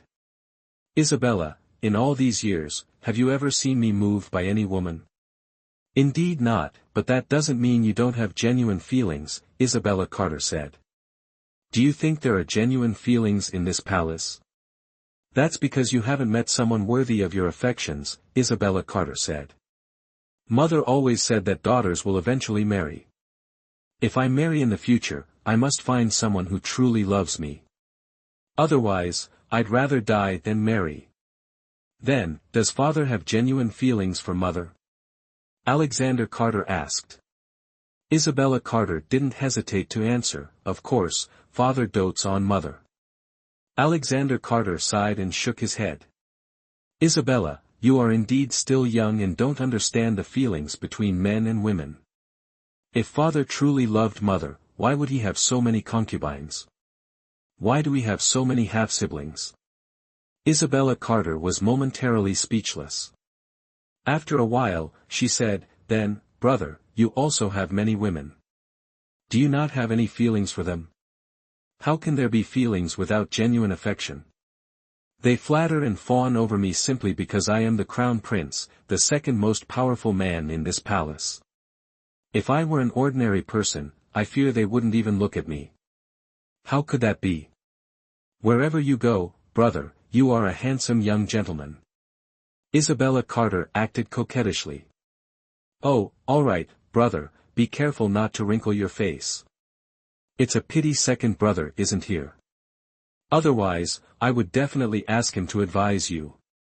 The second brother Isabella Carter mentioned was another of her brothers, James Carter, Alexander Carter's younger brother.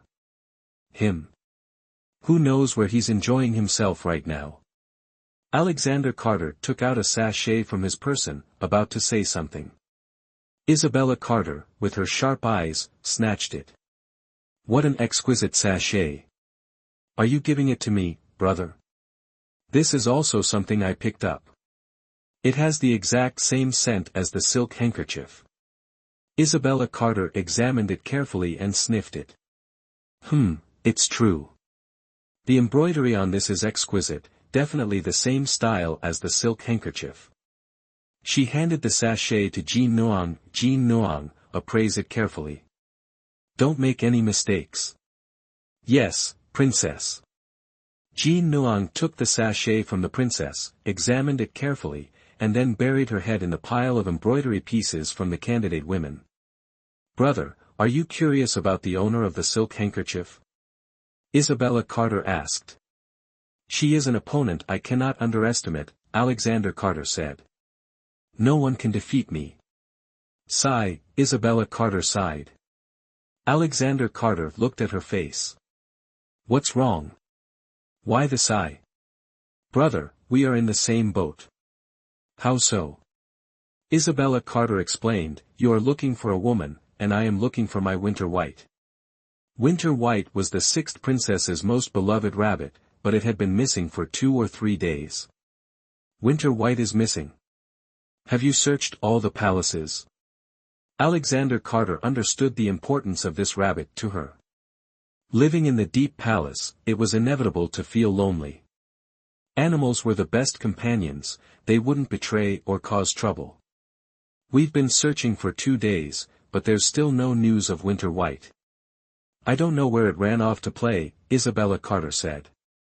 It's all Lucy Harper's fault for being careless and losing it. It's all right.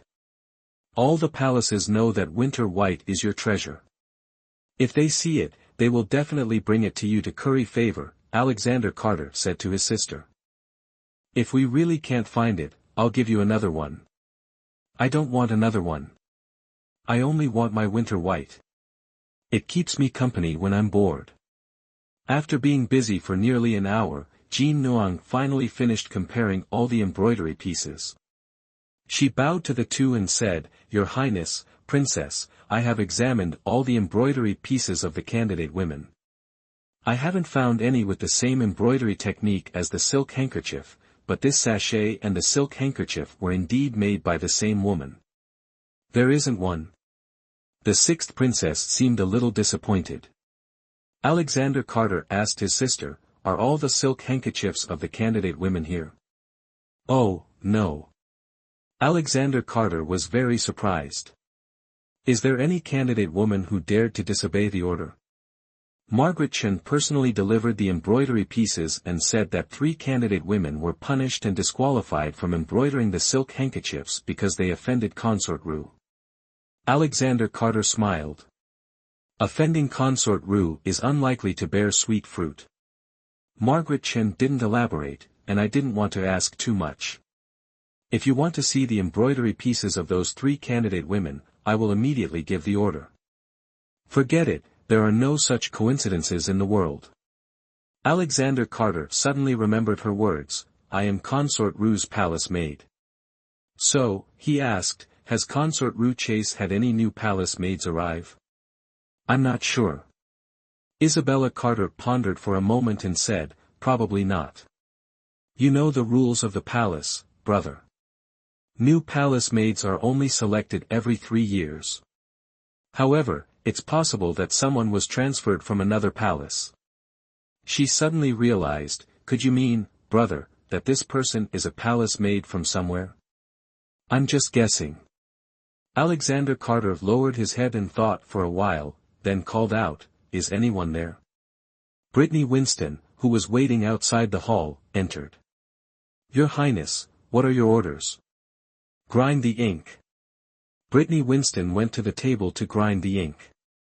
Alexander Carter spread out a piece of high-quality silk, dipped his brush in the ink, and painted in one stroke. The image of the beautiful woman in his mind came to life. Isabella Carter's eyes widened in surprise. Brother, what a beautiful woman. Is there really such a stunning beauty in this world? I could only capture her spirit. Alexander Carter put down his brush. Take this painting and stroll around the palaces. Remember, you must not alert her. Isabella Carter patted her chest in assurance. Don't worry, brother, I will dedicate myself to this task. If I really meet the person in the painting, I will definitely bring you good news. Good news? Alexander Carter was both amused and helpless. What good news? Isn't it good news to have this beauty? Isabella Carter teased. Alexander Carter wasn't angry. He said, You're such a busybody. What prince consort would dare to marry you in the future? It's fine if no one marries me. I'm not even interested. Isabella Carter deliberately said. Leaving Proud Dragon Palace, Isabella Carter immediately hurried everywhere. Her maid, Alice Rose, was very curious. Princess, where are you going? Isabella Carter always treated her maids kindly, without the airs of a princess, only showing her noble demeanor in front of others. When Alice Rose inquired, she replied, I'm in a good mood today and wish to stroll around.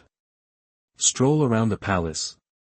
Alice Rose blurted, But princess, don't you detest walking around the palace? Isabella Carter rolled her eyes, What if I changed my mind? Of course, certainly. Alice Rose laughed, The sixth princess is precious, anything she desires is permissible. Such flattery. Alice Rose said, Princess, in this entire palace, only you treat me kindly, so my goodwill towards you is genuine, not flattery. All right, just walk with me. The beauty in her brother's painting was so captivating that Isabella barely needed a second glance to memorize her face.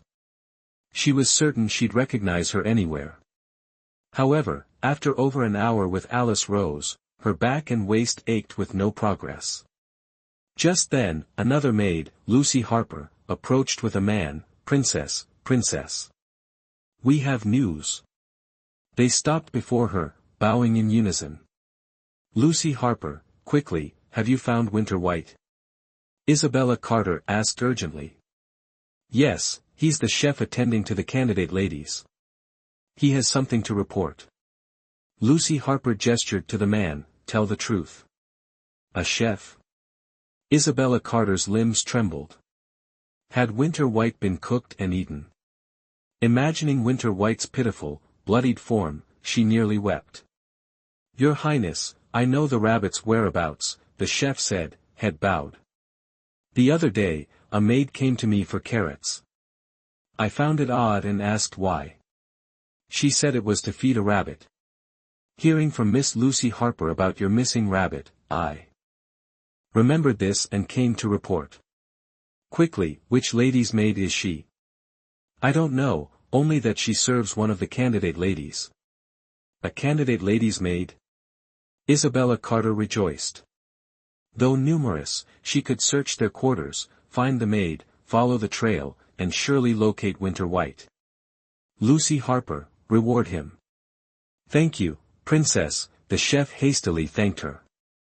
As he turned to leave, Isabella Carter called him back. "Return with me. If you see that maid again, would you recognize her?"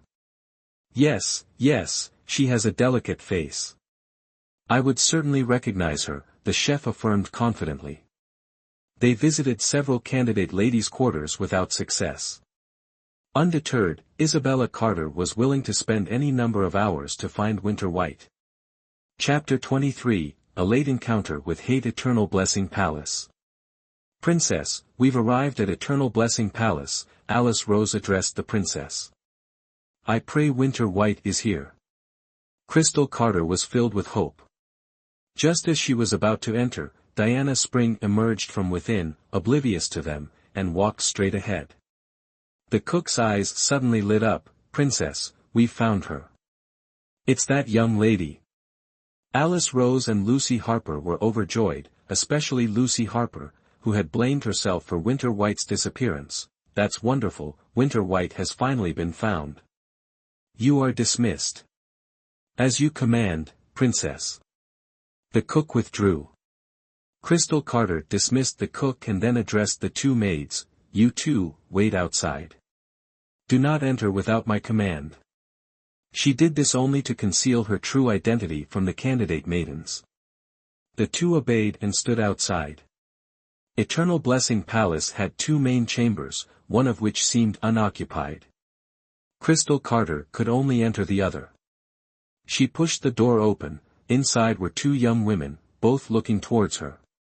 "May I ask whom you seek?" Clara Moon inquired, observing that the visitor's attire and jewelry were not those of a servant. Evelyn, cradling a rabbit, played with it. Seeing the unfamiliar woman, she smiled without speaking, silently assessing the newcomer. Crystal Carter looked at Clara Moon, then at Evelyn, thinking, "Is this also a candidate maiden? She's far inferior to the ones just now, even the maids are more beautiful than her." "May I ask what brings you here?" Clara Moon asked again. Crystal Carter didn't answer immediately, only finding it strange how docile Winter White was. Although Winter White was a rabbit, it was very discerning about its owner and often became agitated around strangers, yet now it was behaving so sweetly. Seeing its owner, Winter White suddenly perked up its long ears, its red eyes sparkling with alertness. Evelyn immediately understood and said to Clara Moon, "Clara Moon, this young lady is here for it." Then, to the rabbit in her arms, "Isn't that right, Winter White? You know its name is Winter White."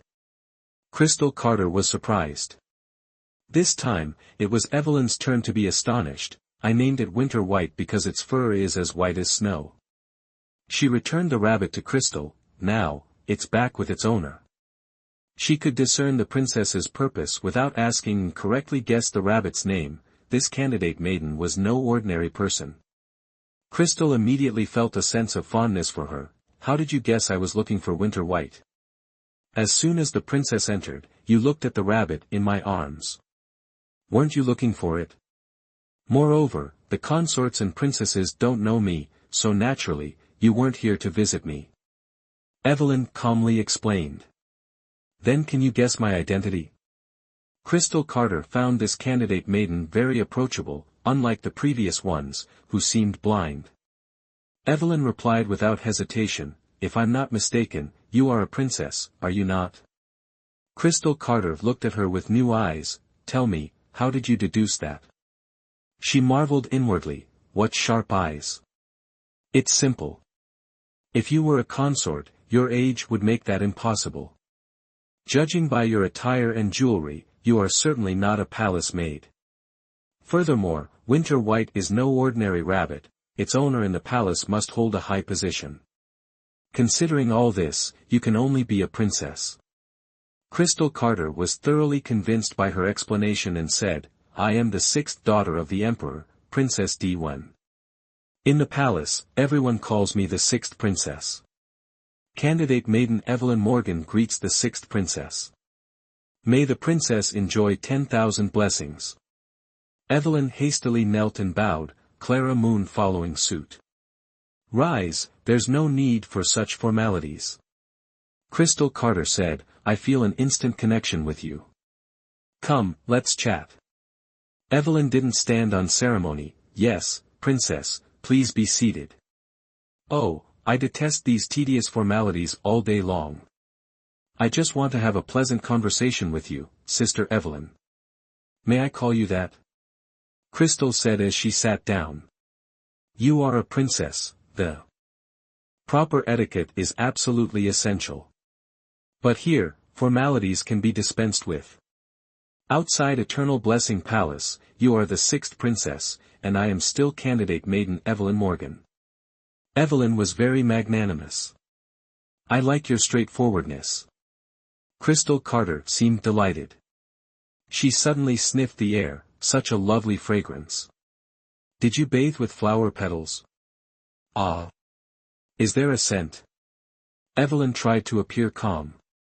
Your Highness, it's my sachet, Clara Moon interjected to help her mistress. Princess, see, isn't it this? She removed her sachet for the princess to see. Crystal Carter took the sachet. It is indeed very fragrant. This sachet is exquisitely made. Did you make it? This sachet was made by my mistress. She makes even more beautiful ones.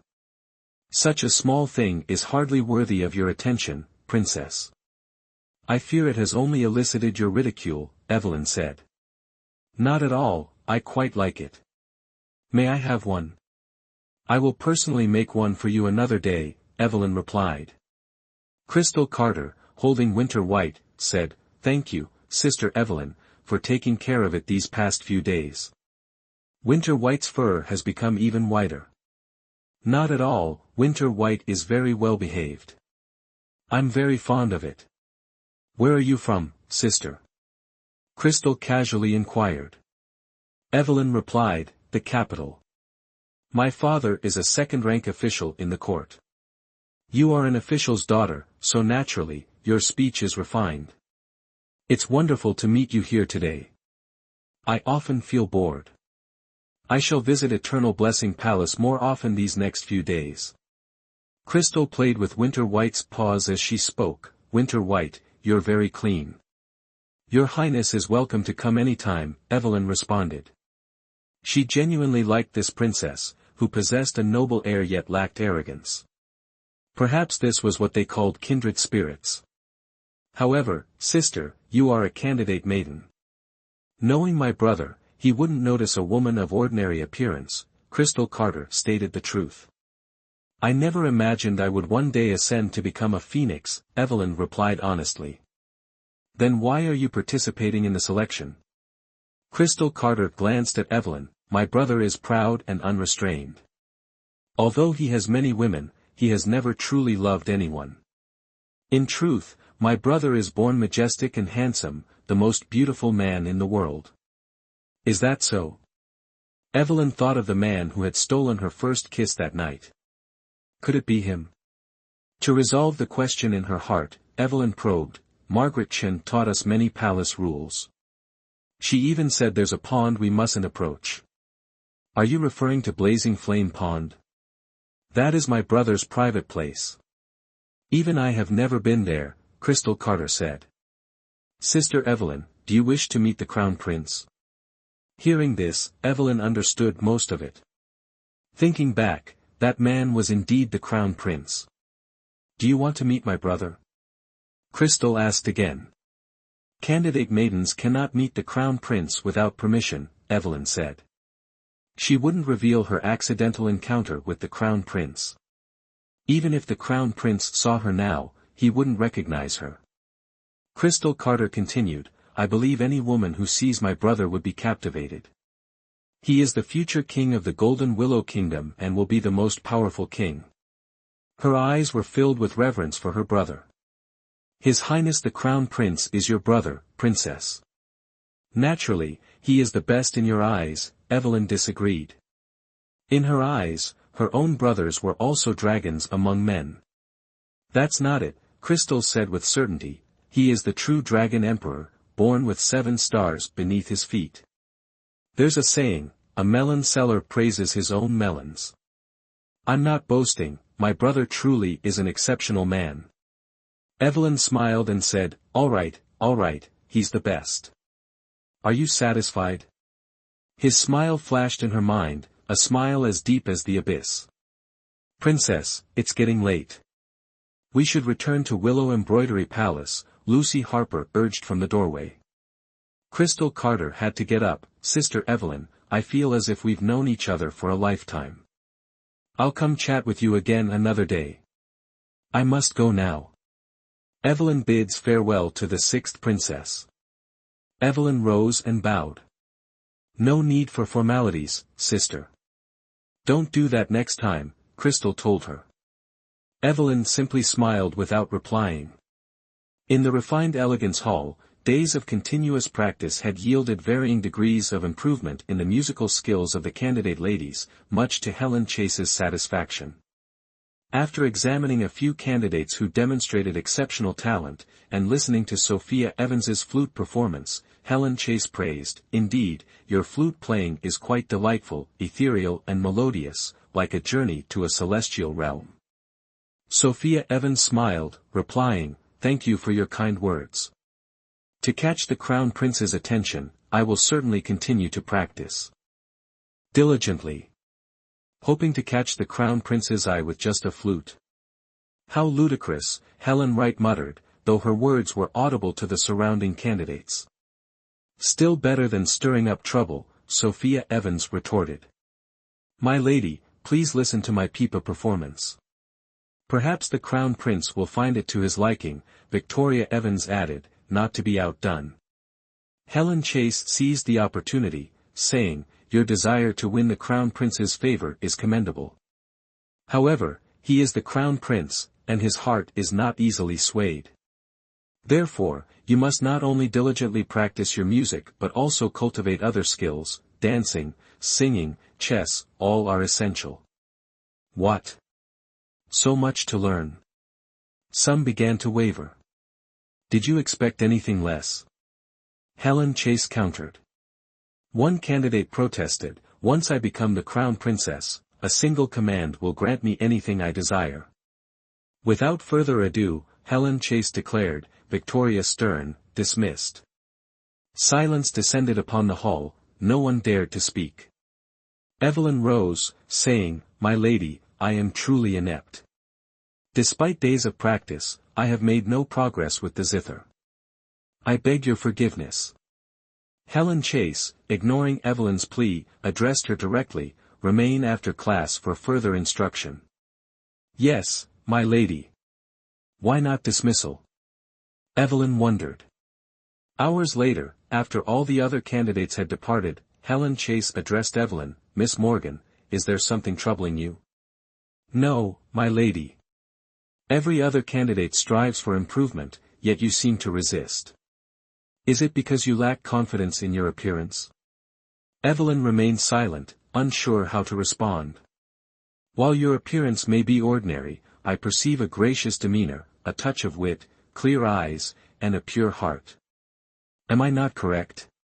You flatter me, my lady, Evelyn replied, lowering her head.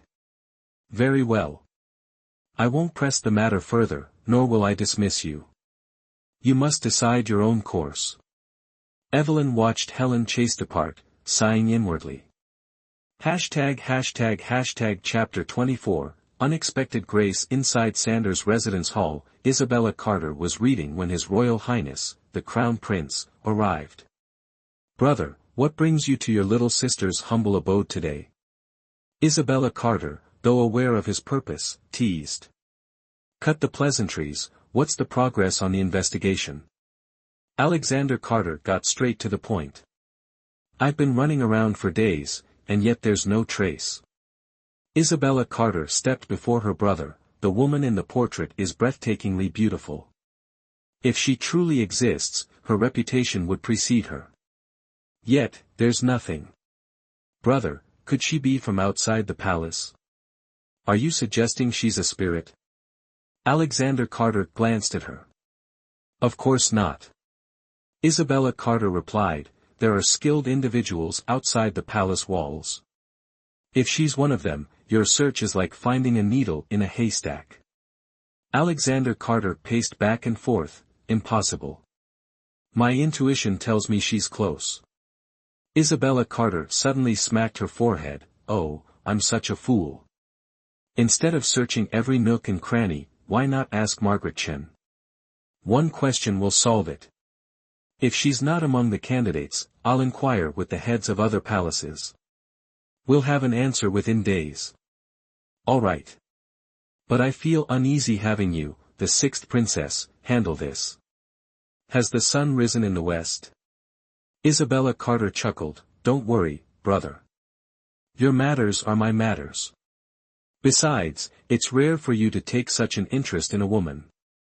How can I not give it my all? You're quite the smooth talker. Oh, brother, Winter White has been found. Isabella Carter mentioned her beloved rabbit. Good.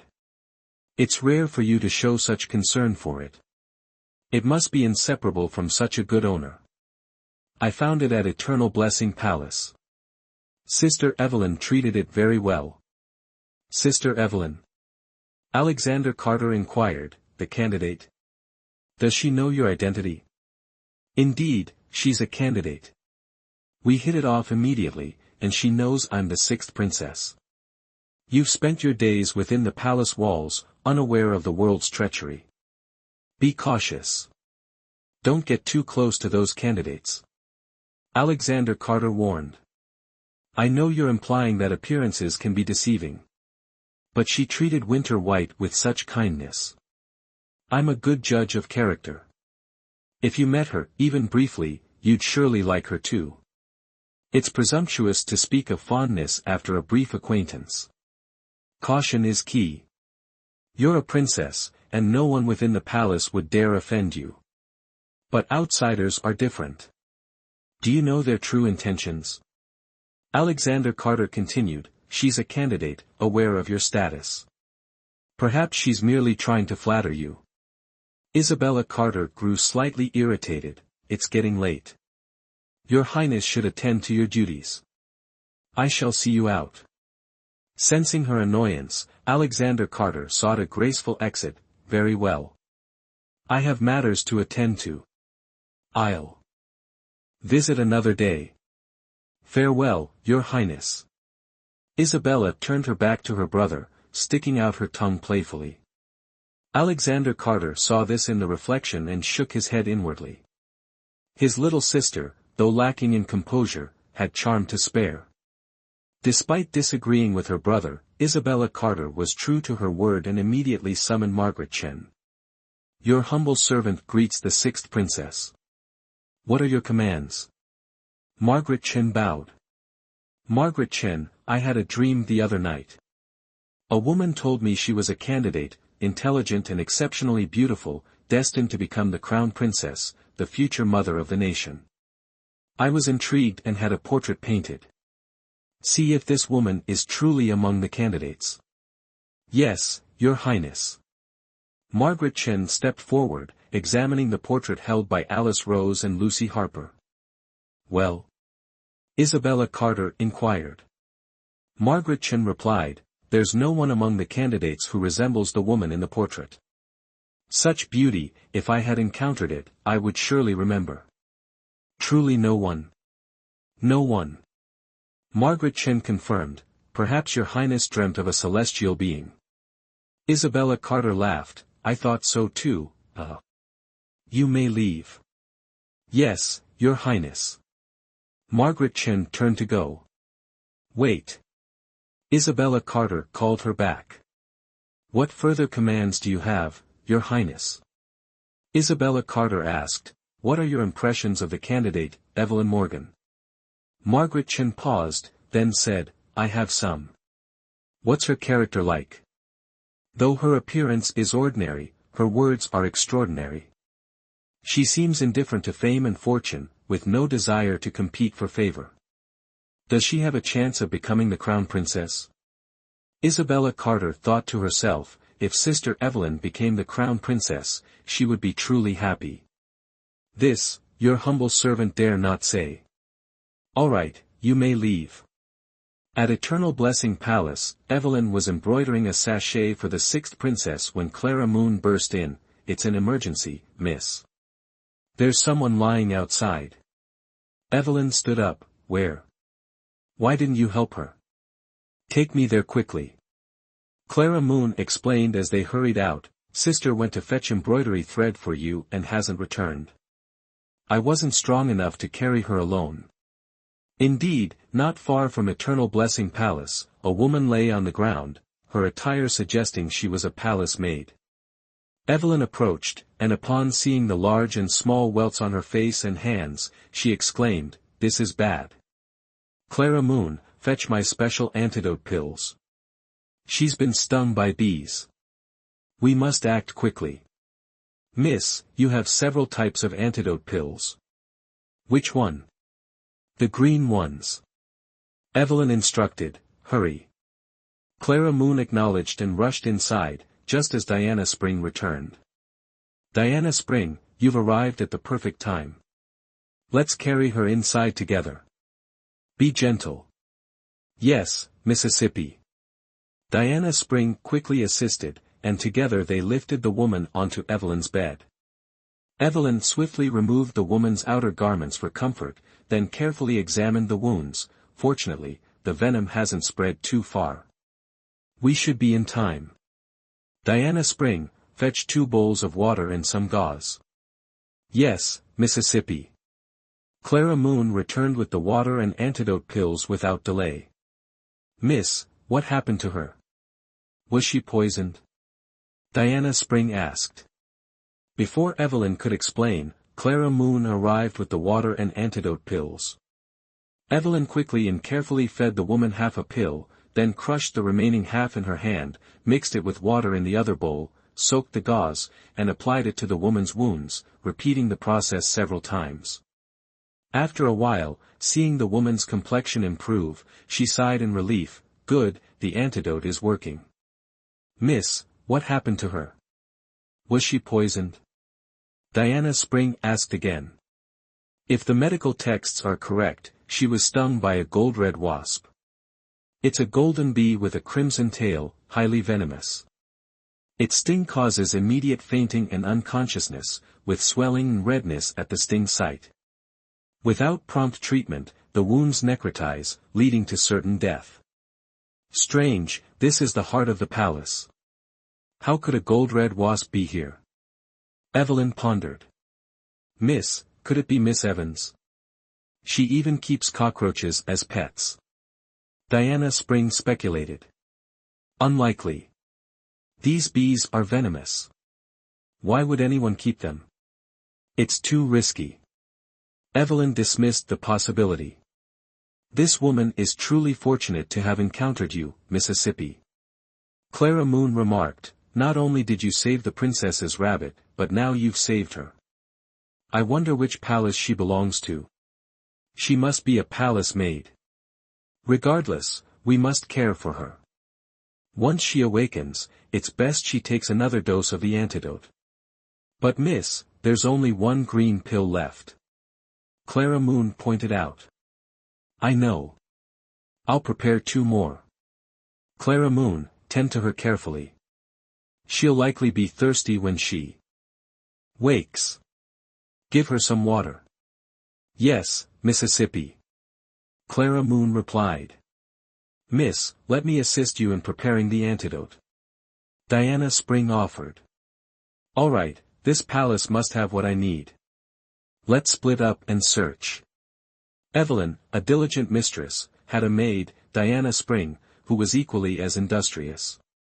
Whatever the young mistress said, she did, moving quickly and efficiently, earning her praise. Diana Spring, you're becoming increasingly diligent. Without a capable assistant like you, these pills would have taken me several more hours. My lady, it's all thanks to your guidance. Diana Spring wiped the sweat from her brow and glanced at the sky. My lady, it's been several hours. Shouldn't that person be awake by now? That depends on her fate. Her poison isn't as simple to cure as the one on Emma's face. In any case, we've done our best, the rest is up to destiny. Before they could return, Clara Moon arrived.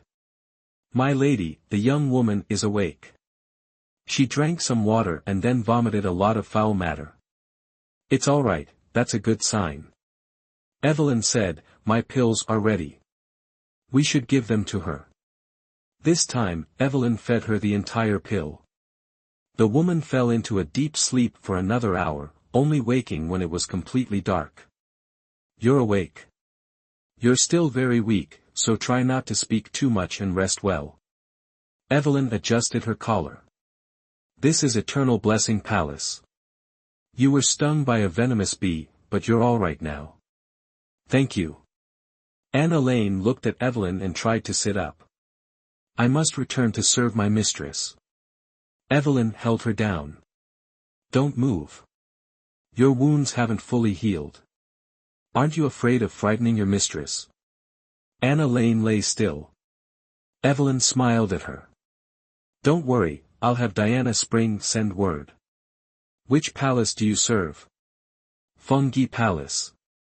I am Anna Lane. Evelyn turned to Diana Spring.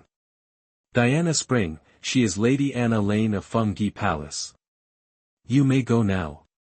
Yes, my lady. Diana Spring took her leave. Anna Lane looked at Evelyn. Eternal Blessing Palace houses candidates for selection. Are you one as well? Evelyn didn't want to elaborate. All right, we can talk more when you're better. For now, your task is to sleep. You can't eat anything tonight, only drink water. I'll have Clara Moon prepare some sugar water for you so you'll recover faster. Thank you, miss. Anna Lane expressed her gratitude again. Mistresses in the palace rarely treated servants this way. Even the Empress, who was kind to her, had never treated her like this. Thinking of this, Anna Lane's eyes reddened. Are you still feeling unwell? Evelyn stroked her forehead. You shouldn't have a fever. I'm fine. Anna Lane looked at Evelyn, whose appearance was unremarkable. Miss, you are truly kind. Enough with the praise. Saving a life is better than building 7 pagodas, Evelyn said. That night, Anna Lane slept soundly. Although the wounds on her body and face hadn't completely healed, she felt no discomfort. She vowed to repay Miss Evelyn's kindness in the future. That night, Evelyn also slept well. She shared a side room with Diana Spring and Clara Moon. Initially, she had been reluctant to stay in the palace for long, but now it seemed that having saved the princess's rabbit and a maid from Fungi Palace, she had some purpose here after all, and felt more at ease. At least, she had the princess as a friend. She would stay a while longer and see what happened. Hashtag Chapter 25, bravely entering the Youth Rejuvenation Pavilion the next afternoon. Diana Spring looked at Anna Lane. Lady Anna Lane, are you thinking of leaving now? Yes, otherwise my mistress will scold me. Anna Lane looked at her face in the mirror. The wound was healing faster than Miss Evelyn had predicted. After applying powder and rouge, it was almost invisible. Moreover, my wound is almost healed. Diana Spring offered a pill. My lady went to the Refined Elegance Hall, and when she left, she instructed me to give you this pill, saying that you should take it 3 days later, so the bee venom can be completely neutralized. Anna Lane felt warmth in her heart. Thank you for your lady's kindness. I will visit her when I have free time. Phoenix Serenity Palace is where Her Majesty the Queen resides. Sister Anna Lane is certainly not an ordinary person. Diana Springs said, Our Lady is a good person, it's just a pity that, Hayes. She didn't say any more. Thank you also for saving me. If there are any difficulties in the future, as long as it's something I can help with, I will certainly do my best. I'll be going now. Sister Anna Lane, take care. Diana Spring saw her off. Clara Moon watched Anna Lane's departing figure and said, There are people in the court who are easy to work with. If Our Lady stays in the palace longer, saving her is no different than creating another connection for herself. Clara Moon, do you also think Our Lady will be allowed to stay? Diana Spring asked her sister. I only dare to say this because Our Lady isn't here. Even if Our Lady had ordinary looks, with her intelligence, it wouldn't be difficult to make people adore her. That's right. Diana Spring agreed with her sister's words. The princess is like that, Lady Anna Lane is also like that. Our Lady's goodness is gradually being accepted by everyone, and even Miss Guy, isn't she also obedient to Our Lady? Clara Moon said, It's all because of that damned illness tormenting Our Lady, otherwise, she would definitely be the undisputed beauty, become the crown princess of the Golden Willow Kingdom, and later become a good empress, which would be a blessing for all people. Diana Spring sighed, Fate plays tricks, that's exactly what's happening to Our Lady. Clara Moon suddenly saw Emma Price return, noticing something in her hand, and asked, Emma Price, where did you go? Oh, the old master secretly sent a letter, I just received it. Emma Price said. Is your lady homesick? Diana Spring asked. Who wouldn't be, aren't you?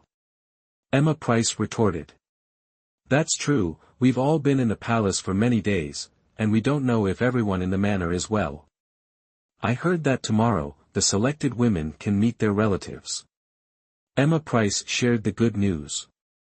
Really? Diana Spring rejoiced, I'll tell Our Lady this news as soon as she returns, she will definitely be very happy.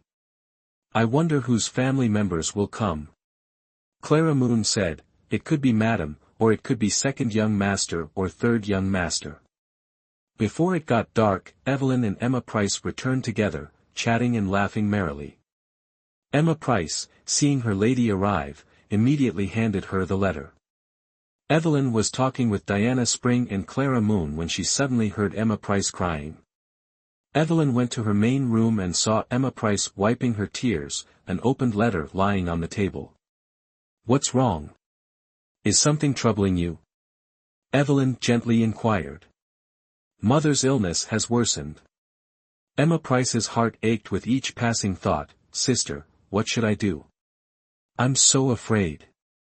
If Mother leaves me, will all my efforts be in vain? It won't be. What man has wrought, man can mend. We will find a way to cure your mother. Evelyn comforted her, nothing is truly difficult if the will persists. But Mother's illness stems from my birth. The physicians say it's incurable. The daily medicine only treats the symptoms, not the root cause, merely prolonging her life. Seeing her wither away each day breaks my heart. I desperately wish I could quickly heal her. Can't you request a royal physician? Evelyn suggested. Emma Price shook her head, I already have, but the kingdom has its laws. The most skilled royal physicians only treat the royal family and nobility. The physician sent was just for show. Besides, Mother's illness is chronic, it's understandable they couldn't cure it. The palace must hold a wealth of medical knowledge. Let's search for a solution within its archives. But female candidates can't just waltz into the royal library. Emma Price felt utterly helpless. I can devise a plan. We must at least try. Evelyn declared. Is it possible? Can we truly find a cure for my mother? Let's search and see. Evelyn pondered for a moment. I'll seek someone's help while it's still early. I'm more familiar with medicine than you, leave the book searching to me. The Royal Library should be less frequented in the evening, minimizing attention. Sister, please be careful. If it doesn't work, return immediately. Yes, I'll go now. Evelyn's seeking someone meant seeking Princess Luke. After a few words to Diana Spring and Clara Moon, she headed toward Sanders' residence hall. Evelyn explained her need to access the palace's medical texts discreetly, hence her request for assistance. Isabella Carter entrusted Evelyn with a jade token, assuring her it would grant access to the Royal Library guards. She also informed Evelyn that all medical texts were housed in the Youth Rejuvenation Pavilion within the Imperial Medical Academy, a place off-limits to ordinary individuals. Isabella Carter offered to guide her, but Evelyn politely declined, accepting only general directions. Fortune favored Evelyn. She quickly located the Youth Rejuvenation Pavilion, guarded by 2 sentries. They moved to dismiss her, but Evelyn, prepared, presented Princess Luke's jade token. Taking her for a member of the princess's retinue, they granted her entry. The Youth Rejuvenation Pavilion truly lived up to its reputation as the Royal Library, boasting an astounding collection. Evelyn, casually browsing, was thrilled to discover the Compendium of Medical Cases, a text her master had mentioned, long lost to the world. Among Evelyn's mentors was the renowned physician Luke Yuyan Khan, once a legend in the medical world, now in reclusion for many years. When Evelyn was 6, Master Luke, pursued for a medical text, was rescued by the Morgan household. Recognizing Evelyn's prodigious talent and grateful for Lord Morgan's kindness, he took her as his disciple, diligently instructing her for 10 years before vanishing, leaving only a letter. Evelyn's medical skills, though derived from Luke Yuyan Khan, incorporated her own wisdom and innovation, greatly expanding the Luke family's medical tradition. She frequently left the estate to provide charitable medical care, treating only female patients, all of whom praised her profound expertise. Her identity was intentionally concealed, preventing widespread recognition. Each medical text within the Youth Rejuvenation Pavilion held immense allure for Evelyn. She was like a parched traveler discovering an oasis, devouring the knowledge, gradually losing track of time. However, she remembered her purpose, to find a cure for Emma Price. The pavilion wouldn't vanish, and she could return to study thoroughly later. Having worked up a sweat at Proud Dragon Palace, Alexander Carter, foregoing the Radiant Flame Pool, chose to bathe and change within his own palace. The water temperature was perfect. Dismissing his attendants, he sat naked in the large oak tub, his back against a soft mat. Warm steam rose in swirling mists, washing away his fatigue. The calming incense burning in the palace induced a pleasant drowsiness. Suddenly, a faint rustling came from the roof. Alexander Carter, despite his relaxed state, heard it. He sprang from the water, hair disheveled, grabbing his clothes and quickly dressing. He then sat at the table, poured himself a cup of water, and sipped it slowly, his azure dragon sword hidden nearby, waiting to see what would unfold. On the roof, the black-clad figure, seemingly unaware of the change within, lifted a corner tile and peered inside. He saw a man in disheveled clothes drinking water, his expression languid. A palace maid entered and announced, "Your Highness, it is late. Please rest." The prince waved her away, then stood, blinking sleepily. Seeing his opportunity, the black-clad figure kicked the tile, sending it and himself crashing into the hall. He moved swiftly, his sword thrusting towards the prince. "I've been expecting you," Alexander Carter exclaimed. His azure dragon sword was already in his hand, deflecting the attacker's blade with a sharp clang. "Who are you? You dare assassinate this prince?" The masked assassin remained silent, his attacks growing fiercer, each thrust deadly, each strike venomous. Alexander Carter parried the blows effortlessly, forcing the assassin into a corner. "Who are you? Who sent you?" His sword flashed, tearing the assassin's sleeve, drawing blood. The assassin fought back relentlessly, a frenzied assault, seemingly oblivious to the wound. "Only your death will satisfy my master," he shrieked desperately. Alexander Carter, tired of the fight, knocked the assassin's sword away, closed the distance, ripped off the mask, and seized his throat. "Tell me who your master is, and I will spare your life." It was a dark-faced man. The dark-faced man let out a chilling chuckle, his lips twitching as he spat out a mouthful of black blood before expiring. Alexander Carter released his grip, watching as the assassin's body on the floor contorted and withered. The commotion had alerted the palace guards, who immediately began searching for other assassins. Gabriel Stone and Nathan Stone had not intervened, having received the prince's secret order to remain hidden. Gabriel Stone knelt, examining the black-clad figure. "My lord, he took his own life with poison." "A strange poison, indeed." Nathan Stone, "Search him for any markings. We might learn his origins." Alexander Carter gazed at the body, a question burning in his mind. Enemies he had, but who would be so brazen? Nathan Stone meticulously inspected the corpse, discovering a blue tattoo on the assassin's arm. "My lord, the mark of the serpent eagle." A fierce hawk, wings spread wide, talons gripping a serpent, eyes locked in a deadly stare. "Investigate this tattoo. Find its source." "As you command, my lord." Nathan Stone vanished into the night, leaving the great hall. Such was their way, a command given, a task swiftly executed. "My lord, did he have accomplices?" If the guards had caught anyone, they would have reported. "Go. I'll take a walk." They'll not be content with failure. Drawing the serpent from its hole might prove fruitful. Chapter 26, The Confrontation. Alexander Carter dismissed Gabriel Stone's worry. With his martial arts prowess, few could pose a threat. Trained since childhood by a reclusive master, his skills were unparalleled. Through rigorous discipline, he'd secured countless victories for the Golden Willow Kingdom.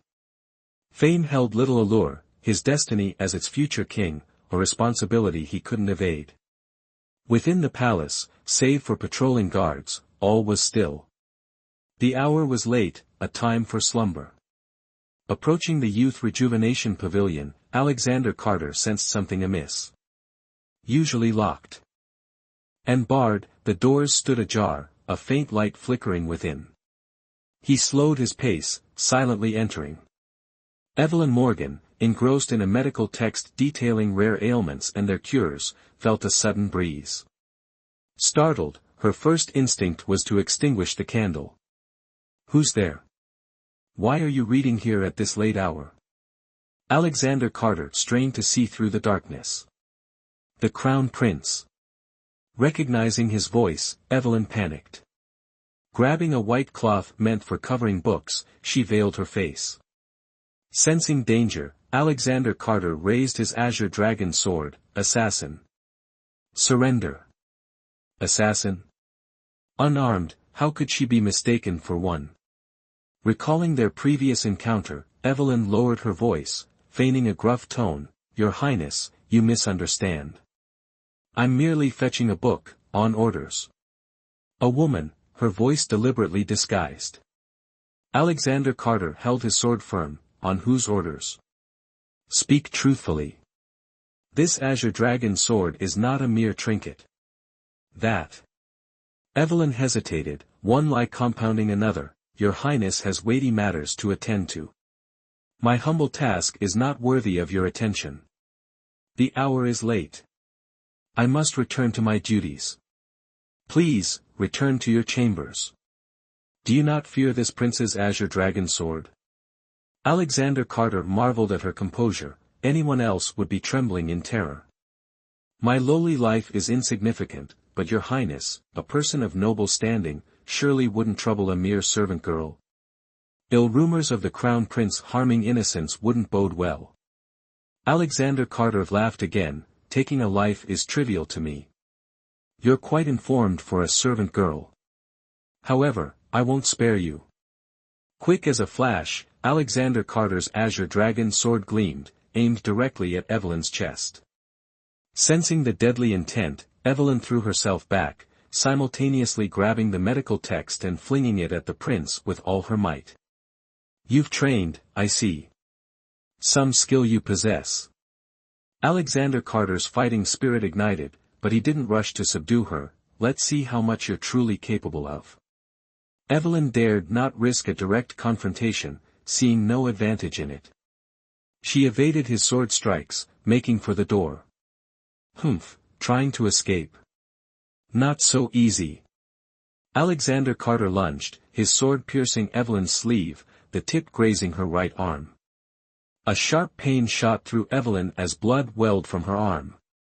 Gritting her teeth, she applied pressure to the wound, then flung open the door and fled from the Youth Rejuvenation Pavilion.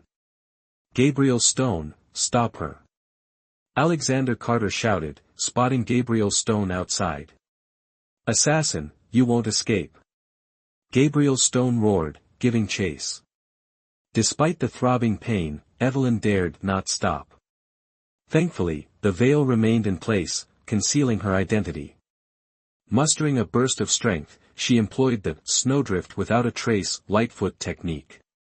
Gabriel Stone, equally skilled, was gaining. He reached out, grasping her hand. Evelyn spun, delivering a swift kick.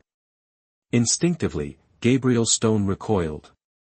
Evelyn wrenched free, taking advantage of the darkness and wind, her exceptional Lightfoot technique carrying her away. Fearing pursuit, she took a circuitous route, arriving back at Eternal Spring Palace utterly exhausted, collapsing to the ground. Evelyn removed the white veil. Diana Spring and Clara Moon slept soundly. Not wanting to disturb them, she applied ointment to the wound, which thankfully wasn't deep. The grazed skin, however, began to itch and redden. Her strange ailment persisted. What to do? Evelyn lay in bed, desperately searching for a solution. Evelyn barely slept that night. Only as dawn broke did she reach a decision. Early the next morning at Sanders' residence hall, before Diana Spring and Clara Moon awoke, Evelyn Morgan hurried to the sixth princess's chambers. The crown prince would undoubtedly investigate last night's events. She had to find a way to protect herself. Crystal Carter had just awakened. Her handmaiden, Alice Rose, was assisting her with her attire when Lucy Harper entered. Princess, Miss Morgan requests an audience outside. Sister Evelyn. Quickly, invite her in. Crystal Carter urged Alice Rose, hurry, I wish to see her. After a short wait, the princess emerged. Princess, I apologize for disturbing your rest. Sister, don't be so formal. I've only just risen. Crystal Carter took her hand. Sister, your hand is so cold. Why is it so red? Thank you for your concern, Princess. Evelyn withdrew her hand, stating her purpose directly. The selection candidates are to gather in an hour, hence my arrival at Sanders' residence hall. I have 3 reasons. First, I've embroidered a sachet and wish to personally gift it to you, to see if you like it. Second, to return your jade pendant. Third, I missed Winter White and brought it some treats. Crystal Carter accepted the sachet. Ah, it's beautifully embroidered. Your needlework is truly exquisite. She admired it. Fondly, inhaling its fragrance, so fragrant, truly refreshing. I used a different embroidery technique this time, and added refined flower petals. I'm glad you like it, Princess. Evelyn said, this jade pendant should be returned to its owner. Crystal Carter refused the jade pendant. Sister, since I gifted this pendant to you, there's no reason to return it. It will be more convenient for you to move about the palace with it. Please keep it. If that's the case, then thank you, Princess. Evelyn replied courteously. Crystal Carter said to Lucy Harper, bring Winter White here, it must be hungry. Lucy Harper immediately went to the rear hall. Shortly after, she returned, carrying a lively Winter White. Evelyn joyfully embraced Winter White, about to play with it, when the rabbit suddenly became agitated, its claws raking Evelyn's right arm, drawing blood and causing her nearly to cry out in pain. In truth, this was Evelyn's design. She had secretly applied an ointment that would incite animals to frenzy. Only by doing this could she conceal the original wound without a trace, even if it meant Gabriel Stone causing herself further injury. Seeing Evelyn injured by the rabbit, Crystal Carter was startled. "Sister, are you all right?" "Oh, you're bleeding. Winter White, you're so naughty. Lucy Harper, take it away." Alice Rose, quickly fetched the royal physician. "There's no need," Evelyn declined. "It's just a small wound, no need to trouble the royal physician. I can bear it." "Very well, sister, please be patient." Crystal Carter then addressed Alice Rose. "Mother bestowed upon me a jar of pain-relieving ointment last time. Fetch it quickly." "Yes, princess." Alice Rose hurried to retrieve the ointment. Crystal Carter helped Evelyn sit down. "Sister, it must be very painful." She gently blew on the wound. "Why did Winter White suddenly become so wild?" "It's normal for animals to have their moods." "True, perhaps it hasn't seen you in days and mistook you for a stranger." Crystal Carter sighed in relief. "It's just unfortunate you suffered such a wound. I'll inform Margaret Chen later. Rest well at Eternal Blessing Palace." "It's nothing, the ointment will heal it. It's best not to trouble the head attendant," Evelyn said, feeling a pang of guilt towards the sixth princess, knowing she was taking advantage of her. The ointment was quickly brought. Evelyn had Alice Rose apply it, then excused herself from Sanders' residence hall. On her way back to Eternal Blessing Palace, she saw many guards diligently inspecting the area, feeling somewhat reassured. Thankfully, the wind last night had helped dissipate the scent on her person. In Proud Dragon Palace, Alexander Carter stood with a grim expression. Gabriel Stone bowed his head. "Master, I beg your forgiveness. I've lost track of the assassin." Alexander Carter clenched his fists, suppressing his burgeoning rage. "Find her. You must find her. Unable to even subdue a mere woman, I, your master, am just as useless as you, a waste." "A woman?" Gabriel Stone lifted his head. "The assassin was a woman. She claimed to be from within the palace. Could it be mere coincidence? The palace guard has been ordered to search every corner of the palace for her. She's injured, a thorough search will surely uncover her." Alexander Carter commanded, "Go with them and oversee their efforts." "Yes, Your Highness." Gabriel Stone acknowledged the order and departed. A short while later, footsteps echoed behind Alexander Carter. Without turning, he barked, "I said no one is to disturb me. Not even your mother." The speaker was Queen Sophia Lambert. Alexander Carter turned and bowed. "My Queen Mother, blessings upon you. Rise." Sophia Lambert looked her son over. "I heard there was an attempt on your life last night. Are you injured?" "I am unharmed," Alexander Carter replied. Relieved, Sophia Lambert sat down. "Cheer, you are the future king of the Golden Willow Kingdom. You must not take any chances." Alexander Carter also sat. "Mother, you know I am a target for everyone right now." Sophia Lambert's face darkened. "The Golden Willow Kingdom is powerful, and those petty kingdoms, like ants, covet our lands. Eliminating the Crown Prince is their most potent strike against us. But I believe you are not so easily defeated. Tell me, has the assassin been caught? How many were there?" "One is dead. A full search of the palace is underway." Alexander Carter spoke concisely. "Where are Gabriel Stone and Nathan Stone? Why weren't they protecting you? Were they negligent in their duties?" Sophia Lambert inquired. "They have been dispatched to investigate." Alexander Carter, wishing to avoid further discussion and allay his mother's worries, said, "If you have no further business, Mother, please return to your chambers." Hashtag Chapter 27A Visit Sophia Lambert addressed her son. Actually, there is another matter I wish to discuss. What is it? The Snow Pearl Kingdom has sent their princess. Your father has agreed to allow her to participate in the selection process. The Snow Pearl Kingdom. Alexander Carter was not surprised, a small nation, weak in military strength, seeking the protection of the Golden Willow Kingdom through marriage. Indeed. Your father believes it is better to have a friend than an enemy, and accepting their princess into the royal harem benefits the Golden Willow Kingdom. Alexander Carter scoffed, so, I must accept every princess offered by other nations? What am I then? A tool for marriage alliances? Sophia Lambert drew a sharp breath. Cheer, how can you say such things? Are you blaming your father and me?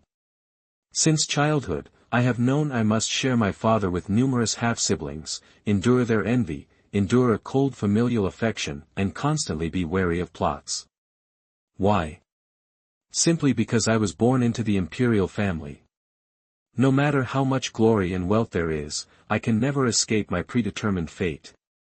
Cheer, I will not allow you to speak like this. If your father hears, he will be furious. You are the crown prince, you are. Before the queen could finish, Alexander Carter interrupted. Enough, mother. I don't want to hear it. I am not in the mood today. You should return to your chambers. Defeated, the queen rose and asked, so, how will you handle this princess?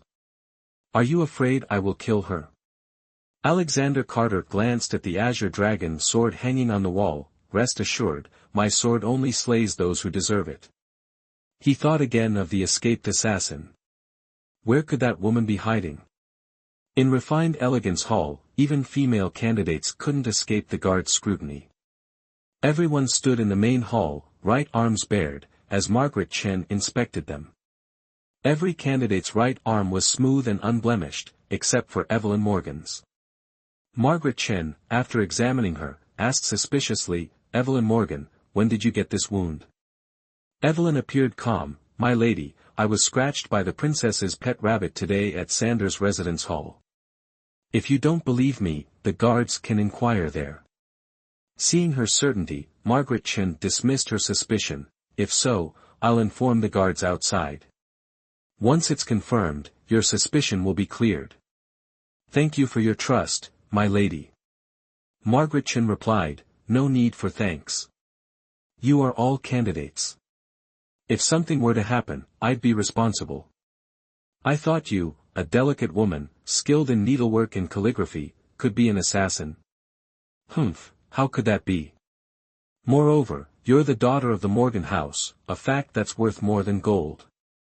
By the way, my lady, I heard we can see our families today. Is that true? Evelyn changed the subject. Afternoon, I'll arrange for you to meet your families at Joyous Fortune Gate. That's wonderful. Evelyn beamed. After Margaret Chen instructed the guards, they all withdrew, one heading to Sanders' residence hall to verify Evelyn's story. Victoria Evans stared at Evelyn in disbelief. You're truly skilled, even using the princess as your shield. So what? I also know Consort knew. Evelyn retorted. Victoria Evans was speechless, then said, Humph, what's so great about that? Wait until I become crown princess, then you'll see. We'll talk when you achieve that. Evelyn replied, unconcerned about who became crown princess, as she could return to her house and live a carefree life. Sister, do you really know the princess? Emma Price tugged Evelyn's sleeve and asked. Yes, it was just by chance. Evelyn told her, by the way, I wrote down some folk remedies yesterday. I wonder if they'd be helpful for your mother. Really? Emma Price's eyes lit up with hope. Where? Do you have them with you? Last night's events were a secret, so Evelyn naturally wouldn't tell her, only saying, give me paper and a brush, I'll write them down now. Afternoon, give them to your family. It's worth a try, better than doing nothing. Emma Price looked at her in astonishment. You memorized them all. Yes, remembering them is most useful. Evelyn pointed to her head. Youth Rejuvenation Pavilion has many medical books on treating various illnesses. I'll go back when I have time. No, you've already risked it once. I won't let you go there again. Evelyn took out the princess's token. Look, I have this. Even entering the Imperial Library wouldn't be a problem. Emma Price was about to take it when Victoria Evans snatched it. Victoria Evans, why are you always so rude? Emma Price couldn't stand her. I like it, I like snatching things. Victoria Evans said smugly. Miss Evans, don't blame me for not warning you. If you lose the princess's token, you'll be the one in trouble. Victoria Evans looked at the token, considered Evelyn's words, then tossed it back. Humph, who wants it? Margaret Chen shook her head at Victoria Evans. This general's daughter was arrogant and haughty. Though beautiful and musically talented, her behavior was truly lacking. In comparison, her sister, Sophia Evans, was calm, discreet, well-mannered, and knew her place. In any case, after the lessons and the Crown Princess selection, she could finally have some peace. Evelyn retrieved the token. Emma Price fetched the writing materials, and she copied down everything she had memorized, not missing a single word. After noon, Margaret Chen led the candidates to meet their families. Emma Price met her father, inquired about her mother's condition, and gave him the hard-won remedies. Even if there was only a sliver of hope, she wanted to try. Evelyn's mother and third elder brother, Evan Morgan, came to visit her. After greeting her brother, Evelyn embraced her mother. Mother, I missed you so much.